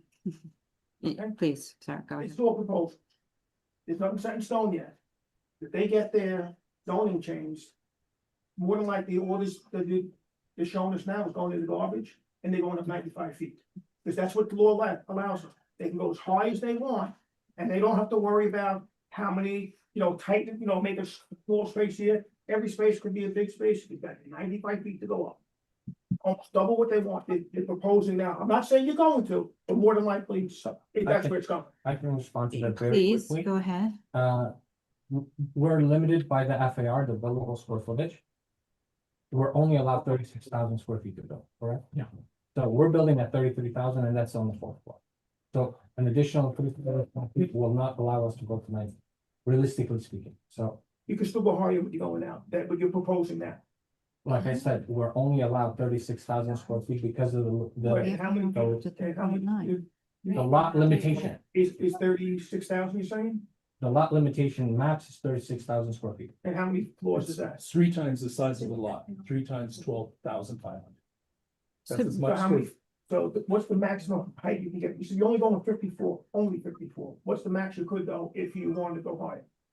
We cannot, because again, as I explained. Shrink, right? Yeah, you'd have to shrink. The more I shrink, 54. We couldn't add more square footage.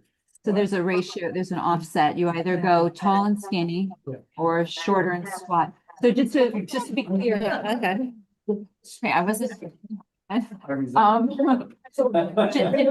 Okay, I need order back, but are you maxing out your FAR? That's no. You're not We maxing have out the FAR. 3,000 square feet. Okay, so you're building to what FAR? That helps me understand this better. We're building to 2.64. You said that, okay, 2.64. Yeah. You would not be, would you or would you not be able to max out the FAR, which would be at what, 3.9? No, well, 3 for community. 3 for, I'm sorry, that's right, with MIH, it would be It's, 3.9. the actual number is 12,500 times 3. 37.5 would be the match. square Okay. footage on the property.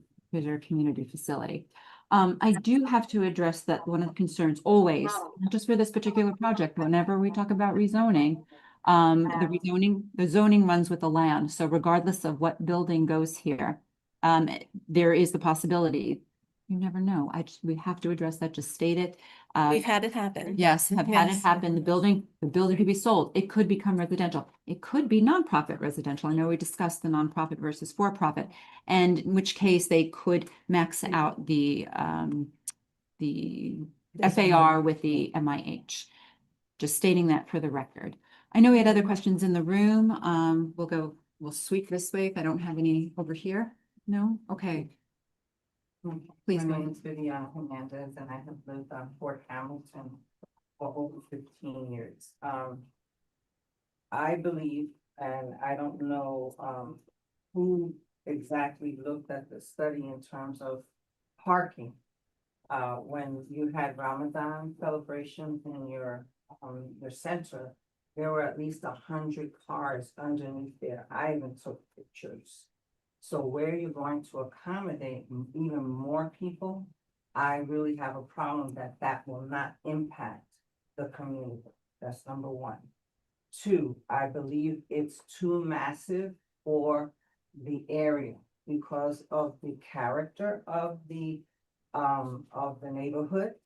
And it looks, quite frankly, not to insult anybody, like an elephant in the middle. And it's maybe a grand design, but not for this particular neighborhood. Third is a question about the shade. There's some of those people that would like to plant. I'm a person that loves to plant, tomatoes or whatever. I believe that might also affect their ability to grow bushes or grow plants in their backyard. And then my last is there any possibility that the air rights would be ever adjusted to cause this building to be able to even go higher, to have a building of this size, and then something else happens with the zoning because of the city of Yes, then we already have a monstrosity there, and is it gonna go much higher? I said that was my last. Because you have religious services there, we have had other places within Bay Ridge where the Muslim call to prayer has been in the air very early in the morning and repeatedly at night. And we're very concerned that it could develop into a mosque community center, and that would not be acceptable. Thank you for your comments. I'm gonna just keep going around the room unless you care to respond. Okay. Sir? So I just want to be very clear about something that I think needs to be very obvious to some of the people who brought in these questions.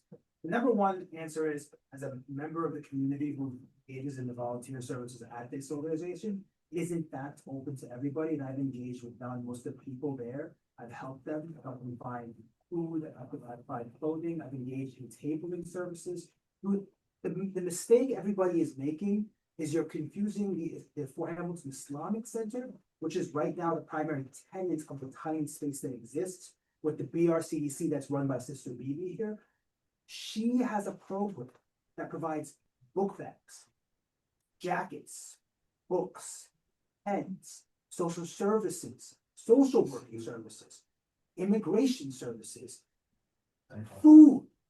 And that program is limited by the fact that it exists in a tiny office on Fifth Avenue, far from its central location. What we are looking is to expand the community center. I grew up in Pennsylvania, in a place where there were no mosques, period. But you know where I went? I went to a YMCA. I was surrounded by Christians, and I provided my volunteer services as a member of the Muslim community to Christian communities and to American communities. I helped children. I helped with cleaning the streets. And that is what the center does. It has the fact that right now the people you see there are Muslim is a symptom of the fact that there's not enough space. That there's only one tiny section you see constantly full. The objection is related to the fact that if you want to enter, enter, but you're upset that there is something happening, they have a tenant. The tenant exists there, but the community does substantial work. And if we are not addressing the clear dichotomy between a tenant and the BRCDC volunteer services that exist and are open to literally everybody without question, anyone in this room, whether or not you even have homelessness or have trouble feeding yourself, if you go there on a Saturday, you're getting a bag of groceries, period. There is no restriction to anybody of any denomination. Thank you. I think it has been made very clear that your services are open to everyone, that the confusion between the tenant and the host organization is understandable. However, I mean, I think through the discussion, we understand that there's a tenant and then there's the BRCDC. What you spoke to in terms of BB's operating out of small space now, the intent is to bring additional services to this larger community center. Okay, that's where the concern is, not what type of services, it is the impact of bringing all those services over, adding to it. You've spoken about a lot of wonderful programs. The questions, I think the nature of them is trying to get at, okay, how much more impact will be felt in this particular area? So I thank you for the information you've given us and for your input and your volunteerism. The concern again goes back to, can this particular area accommodate and absorb an R6A? The Special Bay Ridge District was implemented in order to reduce heights or to at least cap heights in this area. It's different all over CB10. And in this particular area, it is primarily, it's an R4B because the built environment reflects that. The impacts of going above an R4B need to be considered. And I understand, Richard, you addressed all of the impact information. I'm not trying to contradict that, but the reality is that the bridge had not been there when this original structure was built. There have been many changes. The space has gotten smaller, but the density has grown. And our focus, I remind the committee, our focus remains on the R6A versus the R4B. I'd like to make sure before I close this that I've heard from all community members. Is there an, okay. Okay. So what I'm going to do is, since I started this way, I'm going to sweep this way and then, sir. My question is, the Fort Hamilton Parkway at one time was always prone to flooding. Were the sewer mains improved to handle this new building? I don't think there's any sewer main work proposed under this. But you guys wouldn't be a part of that. That would be the city, correct? Yours would just be the development that's on there. Right, but that city infrastructure tends to be a persistent issue, but the So- private, yeah. Fort Hamilton Parkway from 92nd to 99th Street historically has flooded. The city has replaced that sewer twice, and there is still flooding. So that is certainly a concern. There's a main sewer tunnel that runs along 92nd Street. That was a major piece of infrastructure that failed a number of years ago, was repaired. So we do continue, and that's something we could bring back with the Department of Environmental Protection. All right, sweeping. Victoria. Just wanted to consider, I know you talked about having a senior program there, because it's a senior program across the street. So I think it's important that we don't duplicate services, because we should be using things wisely. I don't know, just to think about that, because that would be one way to get some of the more impact out. The other thing is, how I feel about the original building, you and I spoke, I don't want the church to come down at all. We were told it was gonna stay intact. So that's a heartbreak to me for many reasons, and I do work on preservation, but I work on preservation for all of us, and that's why our quality of life is as it is, whether it's the built or natural life. And so because we're already losing that, it looks like, I just wish you could stay within the Bay Ridge Special District and the zoning. Because we also worked very hard in a zoning plan that the city just changed the zoning without any, we went through a ruler. And I just feel like That's two things on that one site now. And I don't live up there, but I'm listening to the neighbors, and it sounds like they're having a really difficult time right now, so that's where I'm concerned about. Thank you. I have to pop back to Ibrahim, committee member, and Yeah, it's just a recommendation for the owners to, if they are open to make like an open day for walkthrough to go to see their services. This is one of the solutions that probably a lot of these concerns and questions will be addressed. So to see activities, to see what's going on there, to see if we need that or not.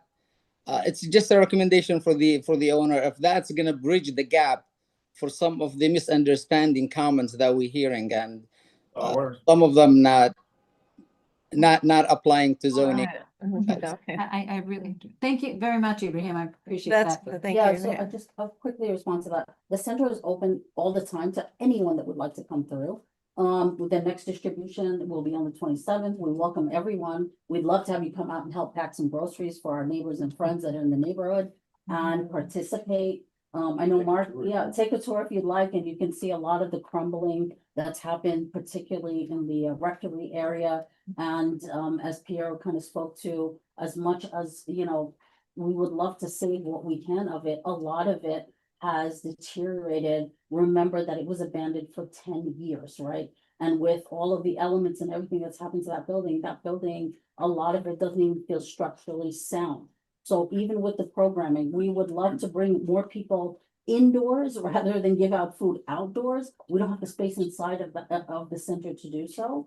But we welcome every single person in the room and on the Zoom call to please, come out and participate, join us. Mark is in the room and he's a regular volunteer with us. And regarding the programming with the senior center, we have had a good relationship with the senior center. And we actually have done some programming in there. We did a B2 project where we wanted to poll the seniors and ask them what their thoughts are about that. We definitely don't want to duplicate programming if we can join forces and do programming together. So they could utilize the space for future use. That's the whole point. It's we understand that the senior center is very small. So if we need to open the doors, we will. They need to use the gymnasium, they could. They want to use the pool, they could. We can do our collaboration. Certainly, we've been open to working with them. And we actually feed a lot of the community members that go there. We provide food because they cannot come to the center and cannot wait online. We actually deliver to a lot of those same members. We'd love to see the site be a poll site again as well. I know that when it was under the church leadership, there was a poll site there where people in the neighborhood could go and they could vote. And we'd love to see that come alive again. Well, they do that currently at the senior center. That's the polling site. We could make a bigger one if we want. That's too small, right? Okay, I'm sorry, I have committee members first. Carmelo? I just want to ask a question and then take something off the table. I hear a lot of questions about flooding and how many people are going to use this. How many bathrooms are in this building? It's really all I want to know. I couldn't count them on your blueprints. Is there 6, 8 bathrooms or 300? There. Total number of bathrooms. All I really want to know. Currently or proposed? Proposed. We count them, Do you right? really want me to count them? I really do. So we could all be at ease with how many bathrooms are going to be additional. And then I'll know. I mean, there's always a greater load. Every time we have put up new buildings, the question comes about a greater load. There's a pool, there's there's locker dining. rooms with This is bathrooms. not an apartment building. This is a recreation center. It's a It's good. I understand the question's legit, but we can't treat it as if it's a 10-story condo or rental building. We've got to understand that, at least number one. And number two, again, with the use questions, I'm really getting tired of it. Okay, thank you, Carmela. Do you want to take a look and then You come back? want to know how many toilets or how many things? I mean, is that what we're talking about? Toilets. That was his question. We could review that in the plan. Yeah. I mean, If we do get up, I need to go through the room and online. We're still I don't remember which direction. Oh, because Please. Hi, my name is Mohammed. I actually live for Bay Ridge for 13 years now. And obviously, everyone has their concerns about the new building, the new structure. And everyone's feelings are valid. Everyone's emotions, whether negative, positive, everyone's valid. Everyone's entitled to how they feel about it. But the question that what we really need to look at is our community and our city, our country at large. Our way of life has changed drastically in the past decade, just in the last 5 years. We've gone through a mandatory quarantine. We've gone through a bunch of stuff as a community. So some change here that comes to the community, I know it might seem that it might have a negative impact. It might seem that it's scary. What is this change going to bring about? What is this a new building going to bring about? But sometimes embracing this change is what allows us to elevate our quality of life. You talked about impact. I'm glad you said the word impact.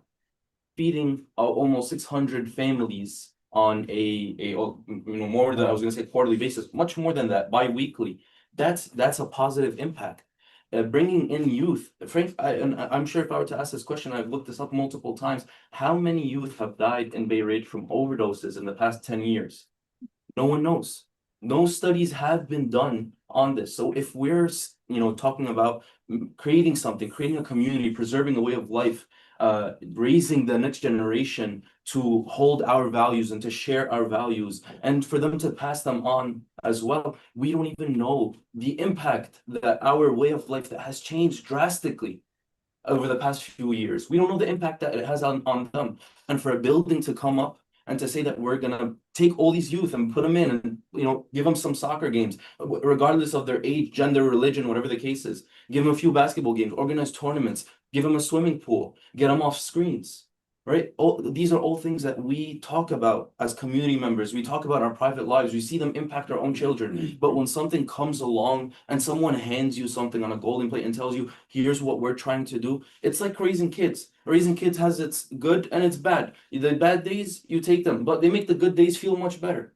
There are going to be growing pains, parking pains, shade, sure. All the concerns that are coming up, valid concerns. But at the same time, we need to look at the net positive that comes out of this. I don't dispute what you're saying.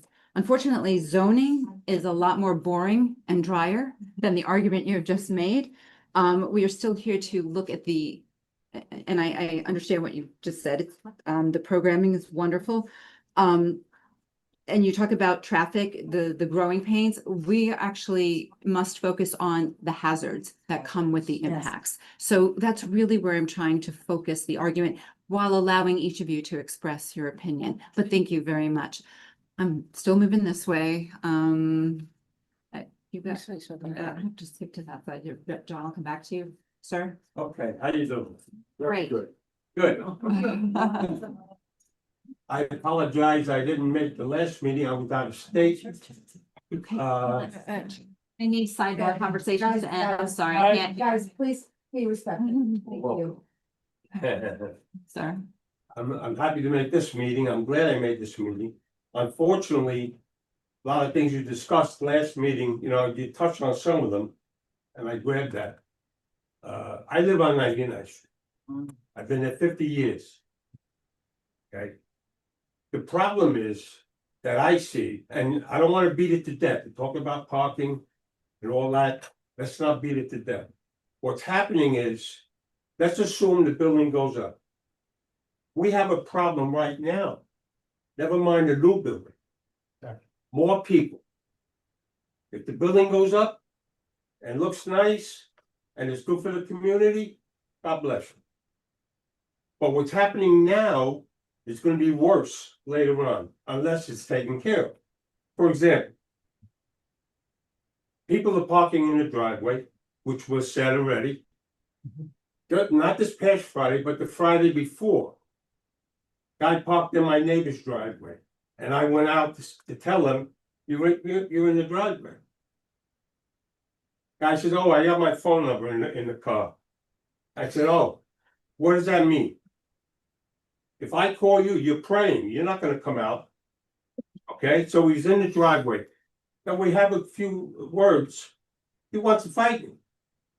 Okay?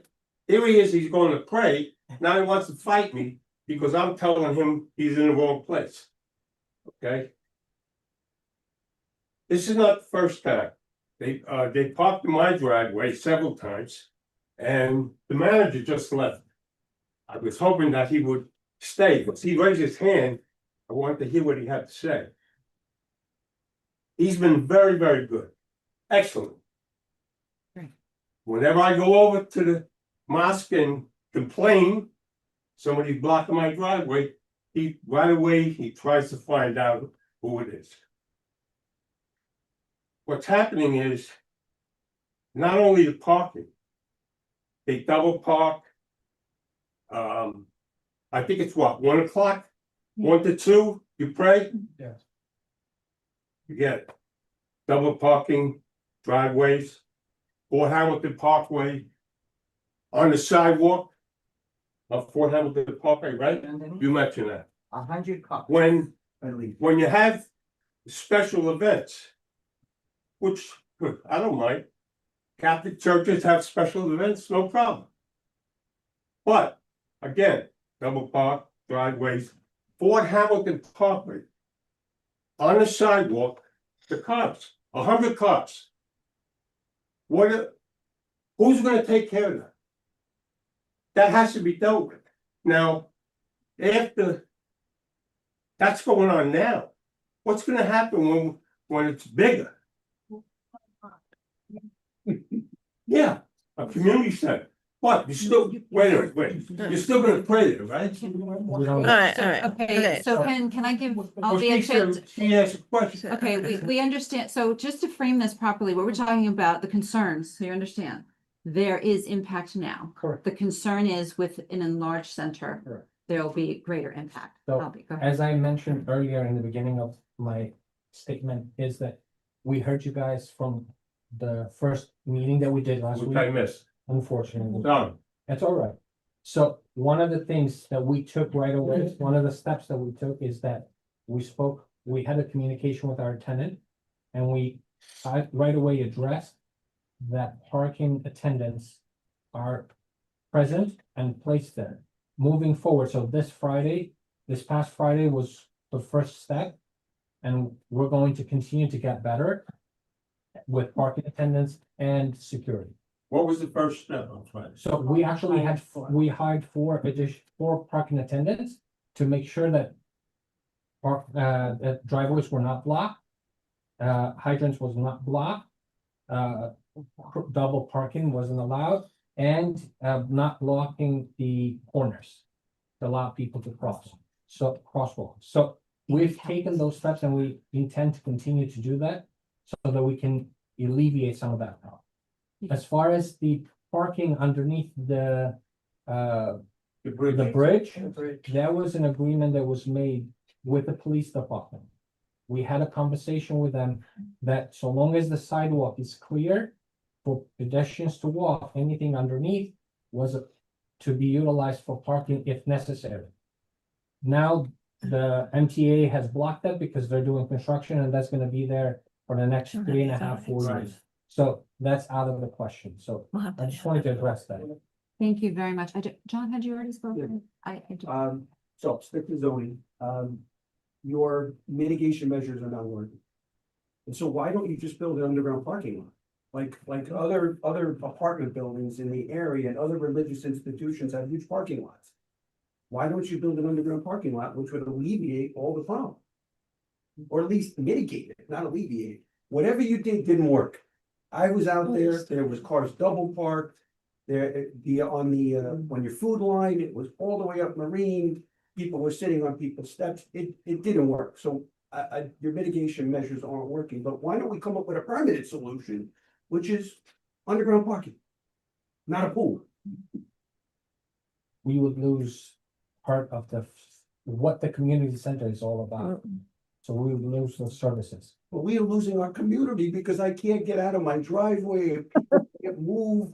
So, it's meet us halfway, right? If you're here for the entire go to online community, questions. help us. They're Yeah. crying. Yeah, We're we're gonna have coming to, to 'cause you, it's right? And we're saying, help us. And you put a couple of Okay. security guards out there. You put it, I mean, I don't know what parking attendants are supposed Okay, to we do, have they two. valet parking the cars, no. They're stopping people from blocking people's driveway. Okay, but they're. I saw once. Okay, all right, we have more, I think we have Okay, I to. just want to, It's not working. I want to Okay. switch first to online and I'll come back to in the room. I want to grab the two who were waiting. Okay, Dino Hatsis. Oh, Dino, you can unmute? Hi, can you hear me? Yes, we can hear you. All right. So, hi everybody. First of all, I'd just like to express, my support of this development. I think the work you guys do is invaluable to this community. You really just offer something that is just so needed in this little pocket of Brooklyn that doesn't have anything like this. As somebody who doesn't have a lot of money, I'm, half a step away from requiring your services. So thank you for everything that you guys do. And I would also like the same standard of scrutiny applied to all the businesses that make our roadways unsafe, that use valet services and block our crosswalks and all that stuff. We've gone over it a million times. Traffic committee. And also, it just has to be mentioned here that, there's some Islamophobia and racism happening here that just needs to be called out for what it is. Carmelo called dog whistles, whatever you want to call it. It feels like you're weaponizing parking in this situation. Parking is bad everywhere, and these people are getting food to feed their families. You want them to carry 50-pound boxes of groceries? Like, let's be serious here. It is what it is. And if you saw the comments on social media against this development, they were insane. They were vile and hateful. So do with that what you will, but it has to be said out loud. Thank you. Dino. Here. Hi, Dino. I just wanted to say, as a fellow traffic and transportation member, since we both serve on the same committee, one, just to clarify, the parking and the traffic is not actually produced by those who are receiving food. They are there. They generally take public transportation, if I understand correctly. They walk. I mean, I live in the area. But beyond that, the scrutiny, the rigor that the Traffic and Transportation Committee applies to other businesses, other community facilities. In fact, recently we had a community facility come back with us with the traffic mitigation plan, and they were only seeking a variance. So I'd like to say that this is routine for us to discuss the traffic problems. And it is not just traffic, it's and I hate to rehash it, but the real concerns why, because even on Friday, that in the future, if you can look at these, the double parking, the parking on the sidewalk, the blocking of the fire hydrants, the blocking of curb cuts, and the parking in no standing zones, all of those issues we deal with on a regular basis with traffic and transportation. And I would expect the general board to deal with this situation in the same way so that we apply the same standards. We have two more. We have online. Marissa, N-I-S-I-C, Nisich. Marissa, you can unmute yourself. Hello, good evening. Good evening. Do you guys hear me okay? Yes. Okay, amazing. I just wanted to chime in. I am also a member of this community. I live on Marine Avenue. I've lived on Marine Avenue for 30 years. My basically entire life has been within a 20-block radius of this room. So 30 plus years, minus the 5 that I went to Penn State for my doctorate. And I come back. I always come back. I am a New York City public school kid. Went to 104. K through 12 for Hamilton High School. Bay Ridge is a very diverse neighborhood.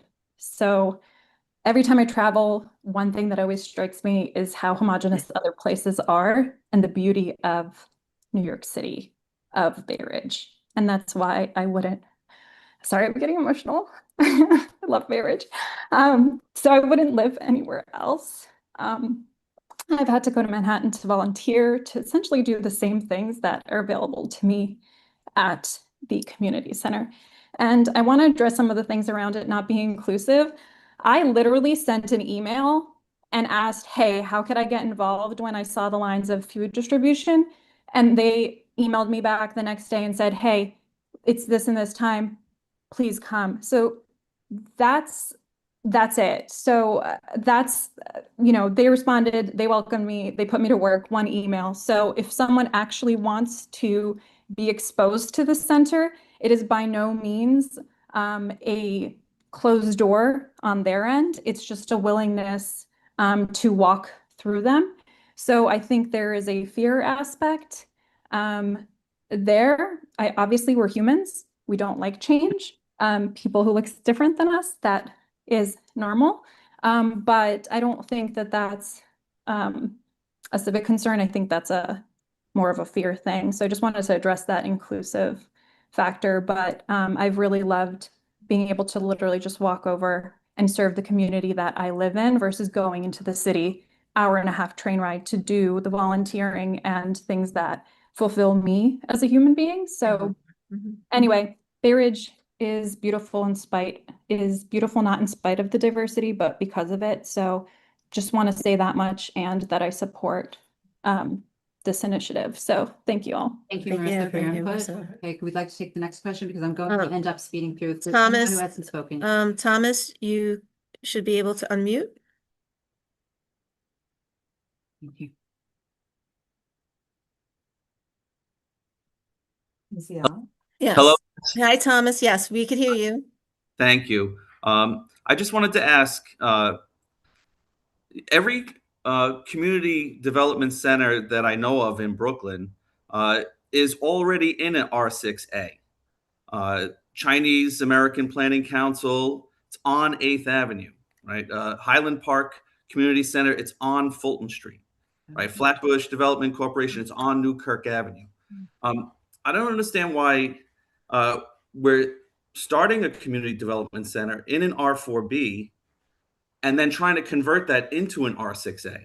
Why can't we just keep it with the R4B, build a 2-story building within the constraints, the zone that we have? Thank you. Thank you.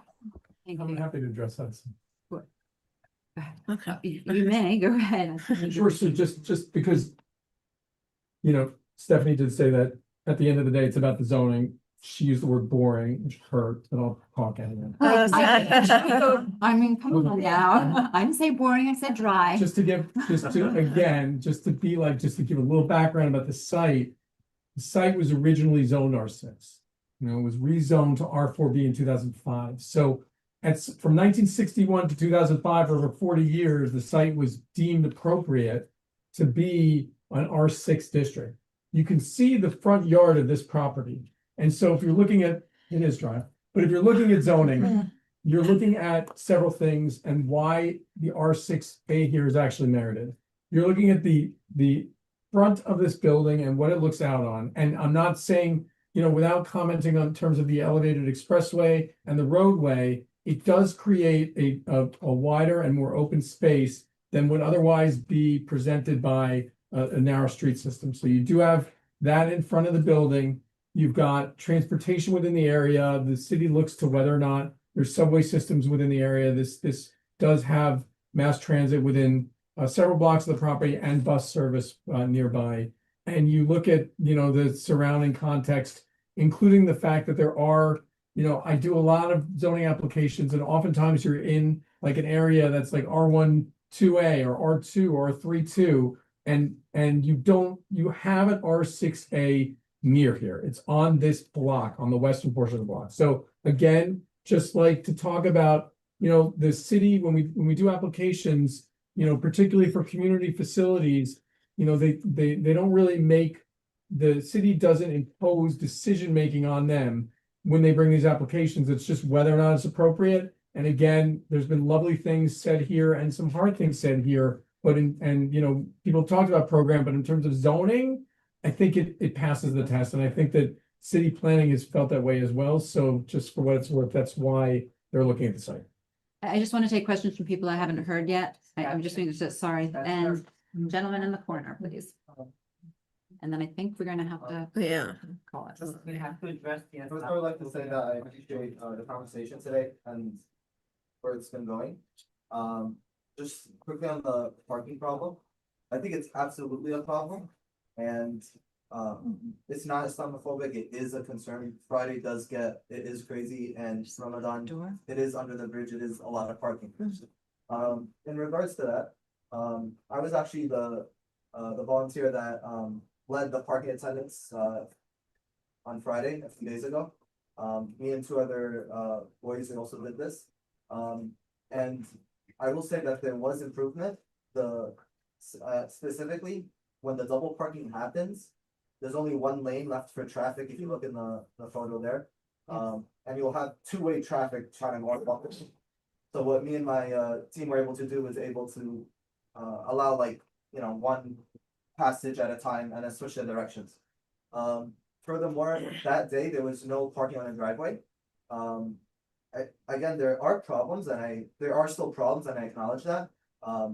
But I just wanted to point out that we are looking to improve, and I actually wanted to say to my own community that we need to still improve. This is still an issue, absolutely.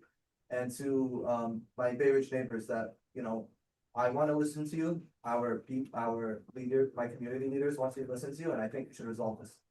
Going to zoning quickly, and which is the core of the issue. This was said in the first presentation, and I do want to re-emphasize it because I think it is another perspective that's valid. Why this location, or why develop it here? This was said in the first presentation. It's not it isn't a residential neighborhood, but it's not surrounded by residential neighborhood. For example, you have John J. Carty Park right there, kind of bordering the one side, and so the other side you have the Cannonball Park. So it is in a corner of the residential neighborhood. Again, there's still effects, there's still problems, but it is in a corner. And I would like to draw the same parallel to the Bay Ridge Center on the other side of Bay Ridge, which is bordered by the pier, which is effectively another park, and the shore road that goes all the way along the water, and also the Owl's Head Park that's just like a block or two nearby. So that's also in a corner of Bay Ridge. So I think just this parallel of two community centers in the corners of Bay Ridge, it makes sense. So. Yeah. Okay, thank you. Just one last step.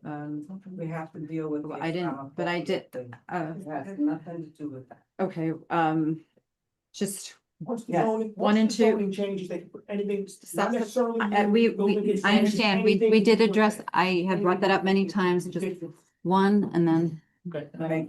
There's two main points. One of them is getting employees. Just, I want to explain what he said. You should direct to the chair. 36,000. Wait, can I? Once we're building 33,000, even if they want to do the bad thing. Right. It's Okay, I can't have, no, sorry, Okay, no I'll cross talk- conversation, okay. please talk to me. Thank you. So the maximum allowed is 36,000. Okay, even if they want to cheat, they cannot go above more than 3,000 extra. I'm just putting in the worst word that they can use. It's still not allowed. Regardless, that's number one. As a community facility. You cannot allow it. That's the whole point. So there's no concern in there. The second point is, I know the spaces. I've seen them because I live right now across the street. And just go on Saturday. See if it's actually a center from us. I don't care about that. Just I don't. for us, I don't care you about cannot, that. the whole point is, and I'm not talking to a specific person, there's some people who are telling me, we were never invited. I see you walking in the street, but I don't know where you live. Why don't you if you want to volunteer, just come and volunteer, and then you will know it's a center or a mosque. Simple as that. Thank you. Okay. This is sold. I'm not saying you can go find them. It's sold. So I had Okay. made the argument about our concerns and then I have to Right, take one right. last one. You didn't speak, I'm sorry. Okay, I need quick, 1 and 2. My name is Shor Pizzeria. I've been in Bay Ridge since '99. I think Bay Ridge is a very unique community. Back to what you were saying, Hello? it's. Can you yell? I get nervous, So back when he was saying, he was talking, and there, the problem is the parking. It's not over, Okay. It's not put that under the table, but there's a problem with parking. Mhm. My thing is, who owns the property under the highway? Is that? That is That's the city parks, correct? I don't know that. Yeah, it's- City parks, it's the correct? Parks Department. No. So I've heard questions, contrary yes. information. Okay, That so question. that's city parks, I believe it is. It is city, let's just say it's city. Let's say city, City right? or state. Or I state, think- or city or state, it's Or state. government, yeah. So I think if this development starts, it takes 3 years, 3.5 years, whatever you think. And I think the construction part of the height of the bridge is 3 years too. So we're doing two things at one time, right? If we develop and if they do it. But I think we should, pretty much present some type of commodities as far as parking, maybe go to the city, go to the state, tell them, hey, this is a positive community center. Why can't we just probably integrate some type of parking underneath that? That's area? gonna become a pedestrian zone with walkways and green. But there is a lot of, Underneath, so it's So not gonna be. but there is a parking. lot of, there's a lot of space, I think that But that's all being cultivated for. it's already planned. Yes, and we it's have to- already there. Okay. That's for I had another. one more. I just, and then the That's last, already. last It cultivated. is? closing. Yeah, but So maybe. understood because Maybe bring that up. Maybe the we could applicant, change I some of think, those was trying to signs. pursue something and, but what is to be in the future? I mean, we can only, talk about what we know. Thank you, Stephanie. Final. I feel it's very admirable what you are doing and what you would like to plan to do. But what we're saying is in the particular community where you want to expand, it will cause much more problems than assisting the youth and doing other things. And I have to address to whoever said this Islamophobia. I am a chaplain, and the thing is that those of all faiths are important. But to just say that because we're going against the project because it doesn't fit where they'd like to fit, to call it Islamophobia is really down and low. Would it be Latinophobia if a Hispanic cultural center came here? So let's get that straight. We're not opposing it because of that. Thank you. Okay, I have to, I'm sorry. We have to call it, and I thank everyone for their comments. There are many concerns that still exist. You know that this was brought to us very quickly. We've had a very short turnaround time. We would like to continue to work with you. We would like to find a resolution that works for everyone, that works for the community center along with the community that it serves. Okay. We originally had a date scheduled for the public hearing on Monday. However, this has not yet been certified. And as we've reviewed the ULURP charter, the application has not been certified, it's not been referred to us, and we would appreciate more time. And it is according to the ULURP charter that we have ordinarily 60 days from the time of certification. But because this is being certified in June, we have 90 days before we absolutely need to make that recommendation. So this will be on Monday night. I will go through all of this. I will, as I did in the past, which seems to serve the committee and the board well, I will write up my notes and distribute them, and then I will also give the report on Monday night. Anyone is welcome from the public to attend. And we would also like to speak with city planning, and I would also like to continue this conversation with Fabian, Albie, Richard, Piero. We would very much appreciate that.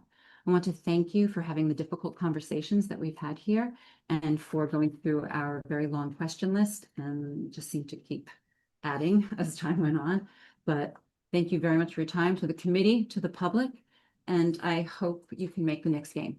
Next game. Thank you. Thank you. It's a conversation. Yes, thank you all. All right, good night. Just-